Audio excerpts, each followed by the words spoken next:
Hello dear future doctors, welcome back to my channel girl with wings. അപ്പോൾ മക്കളെ, നമ്മൾ ഇന്ന് 700+ എന്ന ഡ്രീം സ്കോറിന് വേണ്ടിയിട്ടുള്ള 5ാമത്തെ ക്ലാസ്സാണ്. അപ്പോൾ ഇതിനു മുമ്പേ നമ്മൾ 4 ക്ലാസ് അപ്ലോഡ് ചെയ്തിട്ടുണ്ട്. അപ്പോൾ എൻ്റെ പൊന്നു മക്കൾ അത് കാണാതെയാണ് ഇത് കാണുന്നതെങ്കിൽ പെട്ടെന്ന് പോയിട്ട് ആ ക്ലാസ് കാണുക.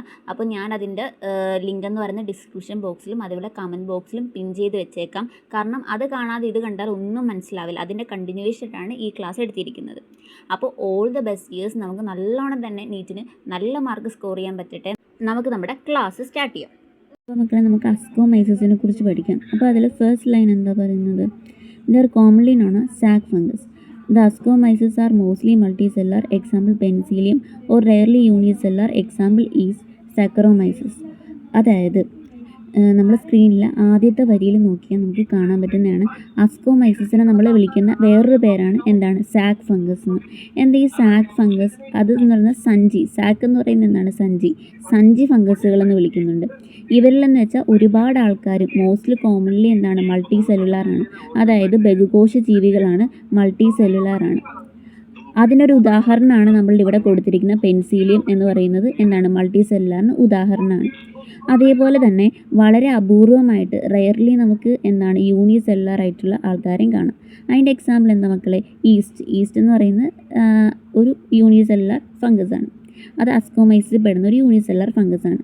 നമുക്കറിയാവുന്ന കാര്യമാണ് ഫംഗസുകൾ എല്ലാ ഫംഗസുകളും മൾട്ടി സെല്ലുലാറാണ്. പക്ഷേ ഒരേ ഒരു ഫംഗസ് മാത്രമാണ് യൂണിസെല്ലുലാർ ആയിട്ടുള്ളത്. ആ യൂണിസെല്ലുലാർ ആയിട്ടുള്ള ഫംഗസ് ആരാണ്? അസ്കോമൈസിൽ പെടുന്ന ഈസ്റ്റാണ്.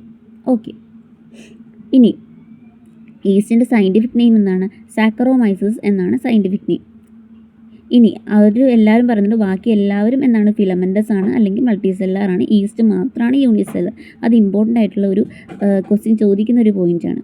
ഇനി അടുത്ത NCERT ലൈനിൽ എന്താ പറയുന്നത്? They are saprophytic, decomposers, parasitic or കോപ്രോഫിലസ്. കോപ്രോഫിലസ് എന്ന് പറഞ്ഞാൽ എന്താണ്? Growing on dung. അതായത് ഇവർ എങ്ങനെയാണ് ജീവിക്കുന്നതെന്ന് ചോദിച്ചാൽ ചീത്ത അവശിഷ്ടങ്ങളിൽ നിന്ന് ആഹാരം കണ്ടെത്തുന്ന അവരെയാണ് നമ്മൾ എന്ത് പറയുന്നത്? സാപ്രോഫൈറ്റിക് ആണെന്ന് പറയുന്നത്.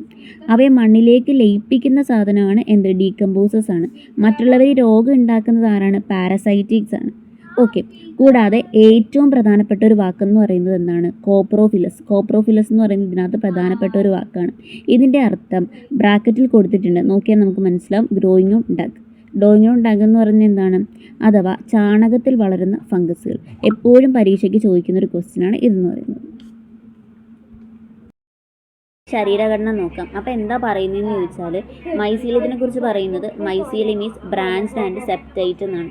അതായത് മൈസീലിയം എന്ന് പറയുന്നത് ബ്രാഞ്ച് ആണ്, അതേപോലെ തന്നെ സെപ്റ്റേറ്റ് ആണ്. നൂൽക്കൂടാണ് മൈസീലിയം എന്ന് പറയുന്ന കുറേ ഹൈഫാസ് കൂടി ചേർന്നിട്ടുള്ള ഒരു നൂൽക്കൂടാണ് നമ്മുടെ മൈസീലിയം എന്ന് പറയുന്നത്. ഫംഗസിൻ്റെ ഇൻട്രൊഡക്ഷൻ പാർട്ടിൽ നമ്മൾ പറഞ്ഞ കാര്യമാണ്. അപ്പം ഇതെന്ന് പറയുന്നത് എന്താണ്? ബ്രാഞ്ച്ഡ് ആണ്. അവയുടെ ഇടയ്ക്ക് ഭിത്തികളുള്ളതുമാണ്. ഭിത്തികളുള്ളതിനെയാണ് നമ്മൾ എന്ത് പറയുന്നത്? സെപ്റ്റ അല്ലെങ്കിൽ സെപ്റ്റേറ്റ് എന്ന് പറയുന്നത്. ഓക്കെ, നമ്മൾ ആദ്യം പഠിച്ച ഫൈക്കോമൈസിസ് അസെപ്റ്റേറ്റ് ആയിരുന്നു. അത് നമുക്ക് ഓർമ്മയുണ്ടല്ലോ അല്ലേ? ഇവിടെ വരുമ്പോൾ അതിൻ്റെ സെപ്റ്റേറ്റ് ആയിട്ട് മാറും. ഓക്കെ, ഇനി അടുത്ത സെൻറ്റൻസ് നോക്കാം. The asexual spores are conidia produced exogenously on special mycelium called conidiophores. അപ്പോൾ ആ ലൈൻ വളരെ ഇമ്പോർട്ടൻ്റ് ആയിട്ടുള്ള ലൈനാണ്. അതുകൊണ്ട് ഒന്നുകൂടെ ഞാൻ വായിക്കാം. The asexual spores are conidia produced exogenously on special mycelium called conidiophores. അപ്പോൾ എന്താ മക്കളെ ഈ ലൈനിൽ പറയുന്നത്? അതായത് ഇവരുടെ അലൈംഗിക സ്പോറുകൾ, അതാണ് അസെക്ഷൽ സ്പോർസ് എന്ന് പറയുന്നത്. അതെന്താണ്? കൊനീഡിയാണ് ഇവരുടെ അസെക്ഷൽ സ്പോർസ് എന്ന് പറയുന്നത്. ഇനി ഈ ഒരു അസെക്ഷൽ സ്പോർസ് എവിടെയാണ് പ്രൊഡ്യൂസ് ചെയ്യുന്നതെന്ന് ചോദിച്ചാൽ എക്സോജീനിയസ്ലി എന്ന് പറയുന്നത് തണ്ടിന് മുകളിൽ വരുന്ന സാധനത്തിനാണ് നമ്മൾ എക്സോജീനിയസ്ലി എന്ന് പറയുന്നത്. അതായത് നമുക്ക് ശരീരത്തിൻ്റെ പുറത്താണ് ഈ സ്പോറുകൾ വരുന്നത്. നമ്മുടെ ശരീരത്തിൻ്റെ പുറത്ത് ഈ കുരു വരത്തില്ലേ? അതേപോലെ തന്നെ എന്താണ്? സ്പെഷ്യൽ മൈസീലിയം കോൾഡ് കൊനീഡിയോസ്പോർസിൻ്റെ പുറത്ത് എക്സോജീനിയസ്ലി എന്താണ്? ഇവർ കൊനീഡിയ എന്ന് പറയുന്നത് എന്താണ്? ഇവിടെ അസെക്ഷൽ സ്പോർസ് പ്രൊഡ്യൂസ് ചെയ്യും. അതായത് നമ്മുടെ കുരു വരത്തില്ലേ നമ്മുടെ മുഖത്തൊക്കെ, അതേപോലെ തന്നെ എന്താണ്? കൊനീഡിയ എന്ന് പറയുന്ന അസെക്ഷൽ സ്പോർസ് ഈ കൊനീഡിയോസ്പോർ എന്ന് പറയുന്ന സ്പെഷ്യൽ മൈസീലിയത്തിൻ്റെ അവിടെ പ്രൊഡ്യൂസ് ചെയ്യും. അതാണ് ആ ലൈനിൽ പറയുന്നത്. ഇനി അടുത്ത ലൈൻ നോക്കാം മക്കളെ. അപ്പോൾ അടുത്ത ലൈനിൽ പറയുന്നത് എന്താണെന്ന് ചോദിച്ചാൽ Sexual spores are called അസ്കോസ്പോർസ്. ഇനി അവരുടെ സെക്ഷൽ സ്പോർസിൻ്റെ പേരെന്താണ്? അസ്കോസ്പോർസ് ആണ്. നോക്കിക്കേ, which are produced endogenously in sac like asci, that is singular ascus. അതായത് നമുക്കറിയാം ഈ സഞ്ചിയുടെ ഉള്ളിലാണ് നമ്മൾ സാധനങ്ങളൊക്കെ ഇടുന്നത്. ഒരു സഞ്ചിയുടെ പുറത്തല്ലോ സാധനങ്ങൾ ഇടുന്നത്, സഞ്ചിയുടെ ഉള്ളിൽ. അപ്പോൾ എന്താണ്? എൻഡോജീനിയസ്ലി, അകത്താണ്, ആ സാക്കിൻ്റെ അകത്ത്. സഞ്ചി ഫംഗസ് എന്നല്ലേ പറയുന്നത്. അപ്പോൾ സെക്ഷുവൽ സ്പോർസ് ആയിട്ടുള്ള അസ്കോസ്പോർസ് എന്താണ്? അതിൻ്റെ അകത്ത്, ആ ഒരു അസ്കിയുടെ അകത്താണ് ഇടുന്നത്. അസ്കോ അസ്കി ആ ഒരു കണക്ട് ചെയ്ത് നമുക്ക് പഠിക്കാവുന്നതാണ്. അതിൻ്റെ അകത്താണ് ഇടുന്നത്. അപ്പം അതിനെയാണ് നമ്മൾ എൻഡോജീനിയസ്ലി എന്ന് പറയുന്നത്. ഈ സഞ്ചിയുടെ പേരാണ് അസ്കി എന്ന് പറയുന്നത്. ഈ കുഞ്ഞു സഞ്ചികളെല്ലാം കൂടി അടുക്കി വെച്ചിരിക്കുന്ന ഒരു വലിയ പെട്ടിയുടെ പേരാണ് അസ്കോകാർപ്പ്, അഥവാ ഇതിൻ്റെ ഫ്രൂട്ടിംഗ് ബോഡി. നോക്കിക്കേ, these asci are arranged in different types of fruiting bodies called ascocarps. അപ്പം നമ്മൾ നോക്കിക്കേ, അസെക്ഷൽ സ്പോർസ് എന്താണ്? കൊനീഡിയാണ്. നമ്മുടെ മുഖത്തൊക്കെ കുരു വരുന്ന പോലെ എന്താണ്?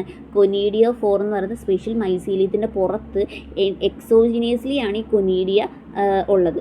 അതേപോലെ തന്നെ സെക്ഷുവൽ സ്പോർസ് എന്താണ്? അസ്കോസ്പോർസ് ആണ്. ഈ അസ്കോസ്പോർസ് എവിടെയാണുള്ളത്? സാക്ക് ആയിട്ടുള്ള അസ്കിയുടെ അകത്താണുള്ളത്.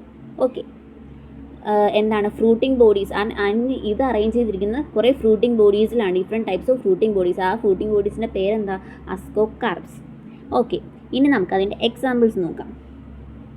നോക്കിക്കേ, some examples are aspergillus, claviceps, Neurospora.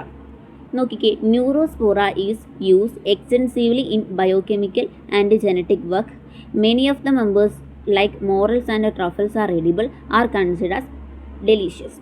അതായത് ഇനി നമുക്കിതിലെ പ്രധാന ഉദാഹരണങ്ങൾ പഠിക്കാം. അതിനായി നമുക്ക് ക്യാൻ എന്ന് പറയുന്ന ഒരു നിമോണിക് ഓർത്ത് വെച്ചാൽ മതി. ക്യാൻ എന്താ? ക്യാൻ അതായത് C for claviceps, A for aspergillus and N for neurospora. നോക്കിക്കുക, അപ്പോൾ ക്യാൻ എന്ന് പറയുന്നത് എന്തൊക്കെയാണ്? Claviceps, aspergillus and neurospora. ഇനി അടുത്ത സെൻറ്റൻസ്, നമ്മൾ neurospora is use extensively in biochemical and genetic work. ഈ വരിയിൽ ഡബിൾ സ്റ്റാർ ഇട്ട് വെക്കണം നമ്മൾ, കാരണം ഇത് ഭയങ്കര ഇമ്പോർട്ടൻ്റ് ആണ്. അതായത് ലബോറട്ടറിയിൽ നമ്മളുടെ ഈ ബയോകെമിക്കൽ വർക്കിന് വേണ്ടിയിട്ട്, ബയോകെമിക്കൽ സ്റ്റഡീസിന് വേണ്ടിയിട്ട്, റിസർച്ചിന് വേണ്ടിയിട്ടും ഏറ്റവും കൂടുതൽ ഉപയോഗിക്കുന്ന ഒരാളാണ് ആര്? നമ്മളുടെ ഈ ന്യൂറോസ്പോറ എന്ന് പറയുന്ന, ക്യാനിലെ N ആയിട്ടുള്ള ന്യൂറോസ്പോറ എന്ന് പറയുന്നത് അങ്ങനെയൊക്കെ യൂസ് ചെയ്യുന്ന ആളാണ്. ഇനി നമ്മൾ മൃഗങ്ങളിൽ ഡ്രോസ്ട്രോഫില ഉപയോഗിക്കുന്നത് പോലെയാണ് ഇത്. മനസ്സിലായോ? ഇനി നമുക്ക് അടുത്ത ലൈൻ നോക്കാം. Many members like morels and truffles are edible and considered as delicious. അതായത് അവസാന വരിയിൽ വരുമ്പോൾ എന്താ പറയുന്നത് ചോദിച്ചാൽ, ഈ കൂട്ടത്തിലെ വലിയ എന്നിട്ട് VIP എന്നൊക്കെ പറയും, അവരെയാണ് നമ്മളുടെ മോറൽസ് ആൻഡ് ട്രഫിൾസ് എന്ന് പറയുന്നത്. ഇവരെന്താണ്? എഡിബിളാണ്. അതായത് ഇവരെ നമുക്ക് കഴിക്കാൻ പറ്റുന്ന ഫംഗസാണ് മോറൽസും ട്രഫിൾസും. വലിയ വലിയ റിസോർട്ടുകളിൽ നമ്മൾക്ക് ഭയങ്കര ഡിമാൻഡുള്ള ഒരു ലക്ഷറി ഫുഡാണ് ഈ ഒരു മോറൽസും ട്രഫിൾസും എന്ന് പറയുന്നത്. നല്ല വില കൊടുത്ത് ഒരുപാട് VIP മേടിച്ച് കഴിക്കുന്ന ഫുഡാണ് ഈ മോറൽസും ട്രഫിൾസും. അതെന്ന് പറയുന്ന അസ്കോമൈസിസിൽ പെട്ട ഒരു എഡിബിൾ ഫംഗസ് ആണ്. അപ്പോൾ നമ്മൾ ഓർത്തിരിക്കേണ്ട എന്തൊക്കെയാണ്? ന്യൂറോസ്പോറ ഓർത്തിരിക്കണം, അതുപോലെ VIP മോറൽസും ട്രഫിൾസിനെ ഓർത്തിരിക്കണം, കാൽവിസെപ്സിനെ ഓർത്തിരിക്കണം, ആസ്പെർഗില്ലസിനെ ഓർത്തിരിക്കണം, ക്യാൻ എന്ന് പറയുന്ന നിമോണിക് ഓർത്തിരിക്കണം. ഓക്കെ, ഇനി നമുക്ക് അതിൻ്റെ കുറച്ച് നിമോണിക്കും കൂടെ ഞാൻ പറഞ്ഞുതരാം. അതായത് ക്യാൻ എന്ന് പറയുന്ന നിമോണിക്ക് നമ്മൾ പഠിച്ചു, അത് ഐ ക്യാൻ ഡു ഇറ്റ് അങ്ങനെയൊക്കെ കണക്ട് ചെയ്തിട്ട് പഠിക്കുക. ഐ ക്യാൻ ഡു ഇറ്റ് അതിലെ ക്യാനാണ് കാൽവിസെപ്സ്, ആസ്പെർഗില്ലസ്, ന്യൂറോസ്പോറ. ഇനി നമുക്ക് എക്സോജീനിയസ്ലി ആണ് കോൺ, എൻഡോജീനിയസ്ലി നമ്മുടെ അസ്കോസ്പോറാണ്. അപ്പോൾ എക്സോജീനിയസ്ലി കൊനീഡിയ. അപ്പോൾ നമ്മൾ ഓർത്തിരിക്കാൻ വേണ്ടിയിട്ട് എക്സോ ആയിട്ട് ഉണ്ടാവുന്ന കൊനീഡിയാണ്, അതായത് എക്സോ കോൺ അങ്ങനെ ഓർത്തിരുന്നാൽ മതി. എക്സോജീനിയസ്ലി ആയിട്ട് ഉണ്ടാവുന്ന കൊനീഡിയാണ്, നമ്മളുടെ മുഖത്തുള്ള കുരു അങ്ങനെ ഓർത്തിരുന്നാൽ മതി, കൊനീഡിയ. ഇനി എൻഡോജീനിയസ്ലി വരുന്നത് അസ്കോസ്പോർസ് ആണ്. അതായത് അസ്കസ് എന്ന സഞ്ചിയുടെ ഉള്ളിലാണ് ഉണ്ടാകുന്നത്. അത് ഓർത്തിരിക്കുക, അത് ഇമ്പോർട്ടൻ്റ് ആയിട്ടുള്ള പോയിൻ്റാണ്. ഇനി നമുക്ക് കോപ്രോഫിലസ് എന്ന് പറയുന്നത് ഇവിടെ ഏറ്റവും കൂടുതൽ ഇമ്പോർട്ടൻ്റ് ആയിട്ടുള്ള ഒരു സാധനമാണ്. നമ്മൾ കോപ്രോഫിലസ് എന്ന് പറയുന്ന സാധനം, ഈ കോപ്രോഫിലസ് എന്ന് കേൾക്കുമ്പോൾ ഈ ഒരു വലിയ വാക്ക് കേൾക്കുമ്പോൾ നമ്മൾ പേടിച്ചു പോകും. അയ്യോ കോപ്രോഫിലസ് നമ്മൾ കേട്ടിട്ടില്ല. നമ്മൾ സാപ്രോഫിറ്റി കേട്ടിട്ടുണ്ട്, പലതരത്തിലുള്ള ന്യൂട്രീഷനൊക്കെ കേട്ടിട്ടുണ്ട്. കോപ്രോഫിലസ് എന്ന് കേൾക്കുമ്പോൾ പേടിക്കുന്നത് മുറിച്ച് നോക്കാം ആ കോപ്രോഫിലസ് എന്ന് പറയുന്നത് എന്താണെന്ന്.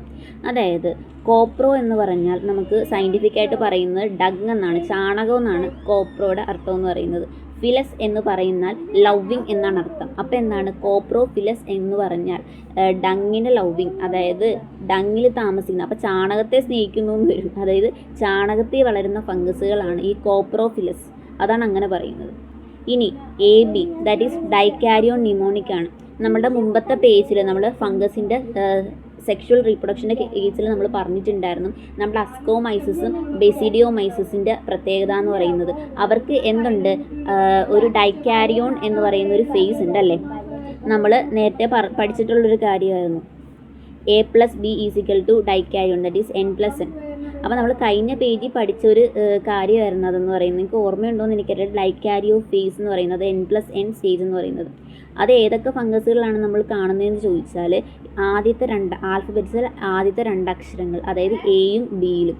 എ എന്ന് പറയുന്നത് എന്താണ്, അസ്കോമൈസിസ്, ആൻഡ് ബി എന്ന് പറയുന്നത് എന്താണ്, ബെസിഡിയോമൈസിസ്. അതായത് ഈ 2 കാസുകളിൽ മാത്രമാണ് N+N എന്ന താൽക്കാലിക ന്യൂക്ലിയസ് അവസ്ഥയിൽ ഡൈക്കാരിയോൺ ഫേസ് ഉള്ളത്. അപ്പോൾ നമ്മൾ ഇത്രയും ട്രിക്കാണ് ഈ ഒരു അസ്കോമൈസിസ് ഇമ്പോർട്ടൻ്റ് ആണ് കേട്ടോ. അത് എന്തായാലും ഈ കോപ്രോഫിലസും അതേപോലെ തന്നെ അതൊരു പുതിയ ഇത് വന്നത് അസ്പെർഗില്ലസിലാണ്. അതുപോലെ യൂണിസെല്ലായിട്ടുള്ള ഈസ്റ്റിനെ ഓർത്തിരിക്കണം. കൊനീഡിയ എന്ന് പറയുന്ന അസെക്ഷൽ സ്പോറിനെ ഓർത്തിരിക്കണം. അസ്കോസ്പോർ എന്ന സെക്ഷൽ സ്പോറിനെ ഓർത്തിരിക്കണം. Conidia is exogenously and ascospores endogenously, അതെല്ലാം ഓർത്തിരിക്കണം. പിന്നെ ന്യൂറോസ്പോറ, മോറൽസ് ആൻഡ് ട്രഫിൾസ്, ഇത്രയും കാര്യം ഇതിനകത്തുനിന്ന് എന്തായാലും ക്വസ്റ്റ്യൻ ചോദിക്കും ഉറപ്പായിട്ടും. ഇത് ചോദിക്കാത്തൊരു ക്വസ്റ്റ്യൻ പേപ്പർ ഇല്ല സത്യം പറഞ്ഞാൽ. എന്തായാലും നിങ്ങൾക്കൊരു ക്വസ്റ്റ്യൻ ഇവിടുന്ന് കിട്ടും. ഓക്കെ, അപ്പോൾ നമ്മൾ അസ്കോമൈസിസ് പഠിച്ചു കഴിഞ്ഞാൽ നമുക്ക് ബെസിഡിയോമൈസിസ് പഠിക്കാം. അപ്പോൾ ബെസിഡിയോമൈസിസ് പഠിക്കുന്നതിന് മുമ്പ് ഞാൻ 2 കിടിലൻ ട്രിക്ക് ഞാൻ പറഞ്ഞുതരാം. ആ ട്രിക്ക് നിങ്ങൾ ഓർത്തിരിക്കണം. അപ്പോൾ നിങ്ങൾക്ക് ബെസിഡിയോമൈസിസിൻ്റെ കുറച്ച് കാര്യങ്ങൾ നിങ്ങൾ ഇമ്പോർട്ടൻ്റ് ആയിട്ട് എക്സാമിന് ചോദിക്കുന്ന കാര്യങ്ങൾ ആ ട്രിക്കിൽ തന്നെ നിങ്ങൾക്ക് ഉണ്ടാവും. അപ്പോൾ ഫസ്റ്റ് ട്രിക്ക് എന്ന് പറയുന്നത് നിമോണിക്കാണ്. UPA സർക്കാർ ഓർത്തിരിക്കേണ്ട കാര്യമാണ്. UPA സർക്കാർ എന്താണ് UPA സർക്കാർ എന്ന് പറയുന്നത്? അതായത് ഇതിലെ എക്സാമ്പിൾസ് ആണ് ഇതെന്ന് പറയുന്നത്. U for ustilago, that is smut ഉണ്ടാക്കുന്ന ഫംഗസ് ആണ് ഉസ്റ്റിലാഗോ എന്ന് പറയുന്നത്. And P for puccinia, puccinia is rust fungus. And agaricus ആരാ, നമ്മുടെ മഷ്റൂം, നമ്മുടെ പാവം മഷ്റൂമാണ് എന്താണ് അഗാരിക്കസ് എന്ന് പറയുന്നത്. ഇനി അടുത്തൊരു നിമോണിക്, 2 നിമോണിക് ഉണ്ടെന്ന് പറഞ്ഞായിരുന്നു. സെക്കൻഡ് നിമോണിക് എന്താണെന്ന് ചോദിച്ചാൽ അതിൻ്റെ ഫീച്ചറിനെ കുറിച്ചുള്ള നിമോണിക്കാണ്. ദ നോൺ സെക്സ് പാർട്ടി, അതായത് അസെക്ഷൽ സ്പോർട്സ് എന്ന് പറയുന്നത് ജനറലി ആബ്സെൻ്റ് ആണ്. അതാണ് പറയുന്നത് ദ നോ സെക്സ് പാർട്ടി, അതായത് അസെക്ഷൽ സ്പോർട്സ് ജനറലി ആബ്സെൻ്റ് ആണ്. പൂപ്പലുകൾക്ക് പൊതുവെ അലൈംഗിക സ്പോറുകൾ ഇല്ല, അസെക്ഷൽ സ്പോർ ഇല്ല. ഓക്കെ, ഈ ഒരു ബെസിഡിയോമൈസിസിലെ പൂപ്പലുകൾക്ക് പൊതുവെ എന്തില്ല, അസെക്ഷൽ സ്പോർ ഇല്ല. ഇനി സെക്സ് ഓർഗൻ ഉണ്ടോ, സെക്സ് ഓർഗൻ ആബ്സെൻ്റ് ആണ്, ലൈംഗിക അവയവവും ഇല്ല. ഓക്കെ, അപ്പം നോ സെക്സ് പാർട്ടി എന്ന് പറഞ്ഞാൽ എന്താണ്, അസെക്ഷൽ സ്പോർ ഇല്ല. ഇനി സെക്സ് ഓർഗൻ ഉണ്ടോ, അതും ഇല്ല. ഇനി അടുത്ത നോക്കിയാൽ അപ്പോൾ പിന്നെ എങ്ങനെയാണ് ഇവിടെ പ്രത്യുൽപാദനം നടക്കുന്നത്? പുതിയ ഓസ്പ്രിങ്സിന് എന്തായാലും ഉണ്ടാക്കണ്ടേ. അപ്പോൾ ഇവർക്ക് പുതിയ ജനറേഷന് കൊടുക്കണം. അപ്പോൾ ജനറേഷൻ എങ്ങനെയാണ് അവർ ഉണ്ടാക്കുന്നത്? എങ്ങനെ ഉണ്ടാക്കുന്നത്? വെജിറ്റേറ്റീവ്ലി ആണ് ഉണ്ടാക്കുന്നത്. അതായത് ഫ്രാഗ്മെൻറ്റേഷൻ വഴിയിട്ട് ഉണ്ടാക്കും. അതേപോലെ 2 സാധാരണ കോശങ്ങൾ തമ്മിൽ ചേരുന്ന വഴിയാണ് നമ്മുടെ പ്ലാസ്മോഗമി, അത് വഴിയിട്ടുമാണ് ഇവർ ഉണ്ടാക്കുന്നത്. അപ്പോൾ അതൊന്ന് ഓർത്തിരുന്നാൽ മതി. എന്തൊക്കെ ഓർത്തിരിക്കണം? UPA സർക്കാർ ഓർത്തിരിക്കണം, that is ustilago, puccinia and agaricus. ഇനി ഓർത്തിരിക്കുന്നതാണ് നോ സെക്സ് പാർട്ടി, അതായത് ഇവർക്ക് അസെക്ഷൽ സ്പോർ ഇല്ല, അതേപോലെ തന്നെ സെക്സ് ഓർഗൻസും ഇല്ല. പിന്നെ എന്ത് ചെയ്യും, അവർ വെജിറ്റേറ്റീവിലാണ് റീപ്രൊഡ്യൂസ് ചെയ്യുന്നത്. ഓക്കെ, ഇനി നമുക്ക് ഇതിൽ NCERT ലൈൻ ബൈ ലൈൻ നോക്കാം. അപ്പോൾ മക്കളെ, നമ്മളിപ്പോൾ പരിചയപ്പെടാൻ പോകുന്ന ഈ ഒരു ഫംഗസ് എന്ന് പറയുന്നത് 3ാമത്തെ ഗ്രൂപ്പാണല്ലേ ഈ ഫംഗസ് കുടുംബത്തിലെ. ഫസ്റ്റ് എന്തായിരുന്നു, ബെസിഡിയോമൈസിസ് ആയിരുന്നു. അവരുടെ പ്രത്യേകത എന്ന് പറഞ്ഞാൽ സീനോസിറ്റിക് ആണ്, ക്രോസ് വാൾസ് ഒന്നുമില്ല. ഇനി അടുത്തയാണ് അസ്കോമൈസിസ് എന്ന് പറയുന്നത്. അസ്കോമൈസിസിൻ്റെ പ്രത്യേകതയാണ് അവർ സാക് ഫംഗസ് എന്നാണ് അറിയപ്പെടുന്നത്. അടുത്തവരാണ് ബെസിഡിയോമൈസിസ്, അത് 3ാമത്തെ ഗ്രൂപ്പാണ് ഇതെന്ന് പറയുന്നത്. മക്കളെ, അപ്പോൾ നമുക്ക് ബെസിഡിയോമൈസിസിലോട്ട് പോകാം. അപ്പോൾ എന്താണ് ഈ ബെസിഡിയോമൈസിസ് എന്ന് പറയുന്നത്? നമുക്ക് ലൈൻ ബൈ ലൈൻ NCERT നോക്കാം. അപ്പോൾ എന്താണ് ബെസിഡിയോമൈസിസ് എന്ന് പറയുന്നത്? ഇപ്പോൾ ഫസ്റ്റ് ലൈൻ എന്ന് പറയുന്നത് commonly known forms of basidiomycetes are mushrooms, bracket fungus or puff balls. അതായത് മക്കളെ, നമ്മൾ ഈ പരിചയപ്പെടാൻ പോകുന്നതെന്ന് പറയുന്നത് എന്താണ്, ബെസിഡിയോമൈസിസ് ആണ്. അതായത് ഫംഗസ് കുടുംബത്തിലെ 3ാമത്തെ ഗ്രൂപ്പാണ് ഇവരെന്ന് പറയുന്നത്. ഫസ്റ്റ് എന്തായിരുന്നു, phycomycetes. Second one is ascomycetes and third one is basidiomycetes. അപ്പോൾ ഈ ബെസിഡിയോമൈസിസ് എന്ന് പറയുന്നത് നമ്മൾ സാധാരണയായിട്ട് കാണുന്ന ഈ മഷ്റൂംസ് ഇല്ലേ, മഷ്റൂംസ് എന്താണ്, കൂണുകൾ. അല്ലേ? കൂണുകളും അതേപോലെ തന്നെ മരപ്പൊത്തിലൊക്കെ ഈ വിരിഞ്ഞു നിൽക്കുന്ന ബ്രാക്കറ്റ് ഫംഗസ് ഇല്ലേ, നമ്മൾ ഈ മരമൊക്കെ ഈ തണുപ്പ് കാലം അല്ലെങ്കിൽ മഴക്കാലമൊക്കെ വരുന്ന സമയത്ത് മഴയൊക്കെ ഉണ്ടാവില്ല, അപ്പം നമ്മൾ നോക്കി ആ മരത്തിൻ്റെ ഇതിങ്ങനെ കൊട പോലെ ഇങ്ങനെ വിരിഞ്ഞു നിൽക്കുന്ന ഒരു സാധനമില്ലേ, മരപ്പൊത്തുകൾ വിരിഞ്ഞ് നിൽക്കുന്ന, അതാണ് ബ്രാക്കറ്റ് ഫംഗസ് എന്ന് പറയുന്നത്. ദേ ഇപ്പോൾ ഇതൊരു മരപ്പൊത്താണെന്നുണ്ടെങ്കിൽ ഇവിടെ ഇങ്ങനെ വിരിഞ്ഞു നിൽക്കും, ഇങ്ങനെ കുറേ സാധനങ്ങൾ, അതാണ് ഈ ബ്രാക്കറ്റ് ഫംഗസ് എന്ന് പറയുന്നത്. അപ്പോൾ ഈ ബ്രാക്കറ്റ് ഫംഗസും പിന്നെ കാണാൻ പന്ത് പോലെ ഇരിക്കുന്ന സാധനമാണ് ഈ പഫ് ബോൾസ് എന്ന് പറയുന്നത്. അവരെല്ലാവരും ഈ ക്ലാസ്സിലാണ് വരുന്നത്. ഇവയെ നമ്മൾ എന്തു പറയും? ക്ലബ്ബ് ഫംഗസ് എന്ന് പറയും, അല്ലേ? ക്ലബ്ബ് ഫംഗസ് എന്ന് പറയും. അപ്പോൾ ഫസ്റ്റ് എന്തുവായിരുന്നു? ഫൈക്കോമൈസിസ് എന്ന് പറയുമ്പോൾ algal fungus and ascomycetes is sac fungus. അപ്പോൾ ക്ലബ്ബ് ഫംഗസ് ആരാണ്? ബെസിഡിയോമൈസിസ്. ബെസിഡിയോമൈസിസിൻ്റെ എക്സാമ്പിൾ എന്തൊക്കെയാണ്? മഷ്റൂംസ്, അതുപോലെ തന്നെ ബ്രാക്കറ്റ് ഫംഗസ്, അതുപോലെ പഫ് ബോൾസ്. ഇനി അടുത്ത ലൈൻ നോക്കിക്കേ. They grow in soil, on logs, tree stumps and live in plant bodies as parasite. Example rust and smut. അപ്പോൾ നമ്മൾ നേരത്തെ റസ്റ്റ് ഫംഗസിനെയും സ്മട്ട് ഫംഗസിനെയും കുറിച്ച് പഠിച്ചായിരുന്നു, അതായത് ഉസ്റ്റിലാഗോയും പക്സീനിയും, അല്ലേ? അതാണ് റസ്റ്റ് ഫംഗസും എന്താണ് സ്മട്ട് ഫംഗസും. അപ്പോൾ നമുക്ക് നോക്കാം. എവിടെയൊക്കെയാണ് വളരുന്നതെന്നാണ് ഈ ലൈൻസിൽ പറയുന്നത്. ഇവരെവിടെയൊക്കെ വളരും? മണ്ണിൽ വളരും, അതേപോലെ തന്നെ മരത്തടികളിൽ വളരും, അതാണ് ലോക്സിലും ട്രീ സ്റ്റംസിലും. കൂടാതെ ഇവരെന്ത് ചെയ്യും? ജീവനുള്ള സസ്യങ്ങളിൽ പാരസൈറ്റ്സ് ആയിട്ടും ഇവർ വളരും. അപ്പോൾ സസ്യങ്ങളിൽ ഉണ്ടാകുന്ന രണ്ട് പ്രധാനപ്പെട്ട അസുഖങ്ങളാണ് ഈ റസ്റ്റ്. റസ്റ്റ് എന്ന് പറയുന്നത് എന്താണ്? തുരുമ്പ് രോഗം എന്ന് പറയും. ഇനി സ്മഡ് എന്ന് പറയുന്നതാണ് കരിങ്കാമ്പ് രോഗം. അതാണ് ഈ റസ്റ്റ് ഫംഗസും സ്മഡ് ഫംഗസും. ഇനി അടുത്തത് അവരുടെ സ്ട്രക്ചറും റീപ്രൊഡക്ഷനെയും കുറിച്ചിട്ടാണ് ഈ 5 മുതൽ 11 വരെയുള്ള വരി പറയുന്നത്. അപ്പം നമുക്കത് നോക്കാം. The mycelium is branched and septate. ഇവരുടെ മൈസീലിയം എന്ന് പറയുന്നത് എന്താണ്? അസ്കോമൈസിസിനെ പോലെ തന്നെ എന്താണ്? ശാഖകളുണ്ട്, ദാറ്റ് ഈസ് ബ്രാഞ്ച്ഡ് ആണ്. അതേപോലെ തന്നെ ഉള്ളിൽ ഭിത്തിയുള്ളതാണ്, അതായത് സെപ്റ്റേറ്റുമാണ്. ഇനി അടുത്ത നോക്കിക്കേ. The asexual spores are generally not found. അതായത് അസെക്ഷൽ സ്പോർസ് ഇല്ല, but vegetative reproduction is by fragmentation is common. അതായത് ഈ വരിക്ക് ഒരു സ്റ്റാർ മാർക്ക് ഇട്ട് വെച്ച് നമ്മൾ പഠിക്കണം. അതായത് ഇവിടെയാണ് ഇവരുടെ ആ ഒരു പ്രത്യേകത വരുന്നത്. അസെക്ഷൽ സ്പോർ എന്ന് പറയുന്നത് ജനറലി നോട്ട് ഫൗണ്ട്. അതായത് ഇവർക്ക് എന്തില്ല? അലൈംഗിക, അതായത് അസെക്ഷൽ സ്പോർ സാധാരണയായിട്ട് ഉണ്ടാകാറില്ല. പകരം മുറിഞ്ഞു മാറി പുതിയ ജീവി ഉണ്ടാകുന്ന ഫ്രാഗ്മെൻറ്റേഷൻ എങ്ങനെയാണ്? അതിൻ്റെ ബോഡി തന്നെ മുറിഞ്ഞു മാറിയിട്ട് വേറൊരു ജീവി ഉണ്ടാവും, അതാണ് ഫ്രാഗ്മെൻറ്റേഷൻ എന്ന് പറയുന്നത്. അത് വെജിറ്റേറ്റീവ് റീപ്രൊഡക്ഷൻ ആണല്ലേ.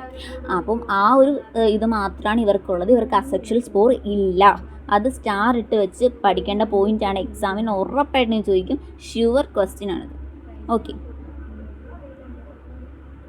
മക്കളെ, അപ്പോൾ അടുത്ത സെൻറ്റൻസ് നോക്കിക്കേടാ. The sex organs are absent but plasmogamy is brought about by the fusion of 2 vegetative or somatic cells of different strains or genotypes. അതായത് എന്താ പറയുന്നത്? അടുത്ത ട്വിസ്റ്റാണ് പറയുന്നത്, അല്ലേ? അപ്പോൾ സെക്സ് ഓർഗൻസ് ഇല്ല അവർക്ക്. Sex organs are absent. ഇവർക്കൊരു പ്രത്യേക ലൈംഗിക അവയവങ്ങൾ, അതായത് സെക്സ് ഓർഗൻസ് ഒന്നുമില്ല. അപ്പോൾ പിന്നെ എങ്ങനെയാണ് ഇവരിൽ സെക്ഷൽ റീപ്രൊഡക്ഷൻ നടക്കുന്നത്?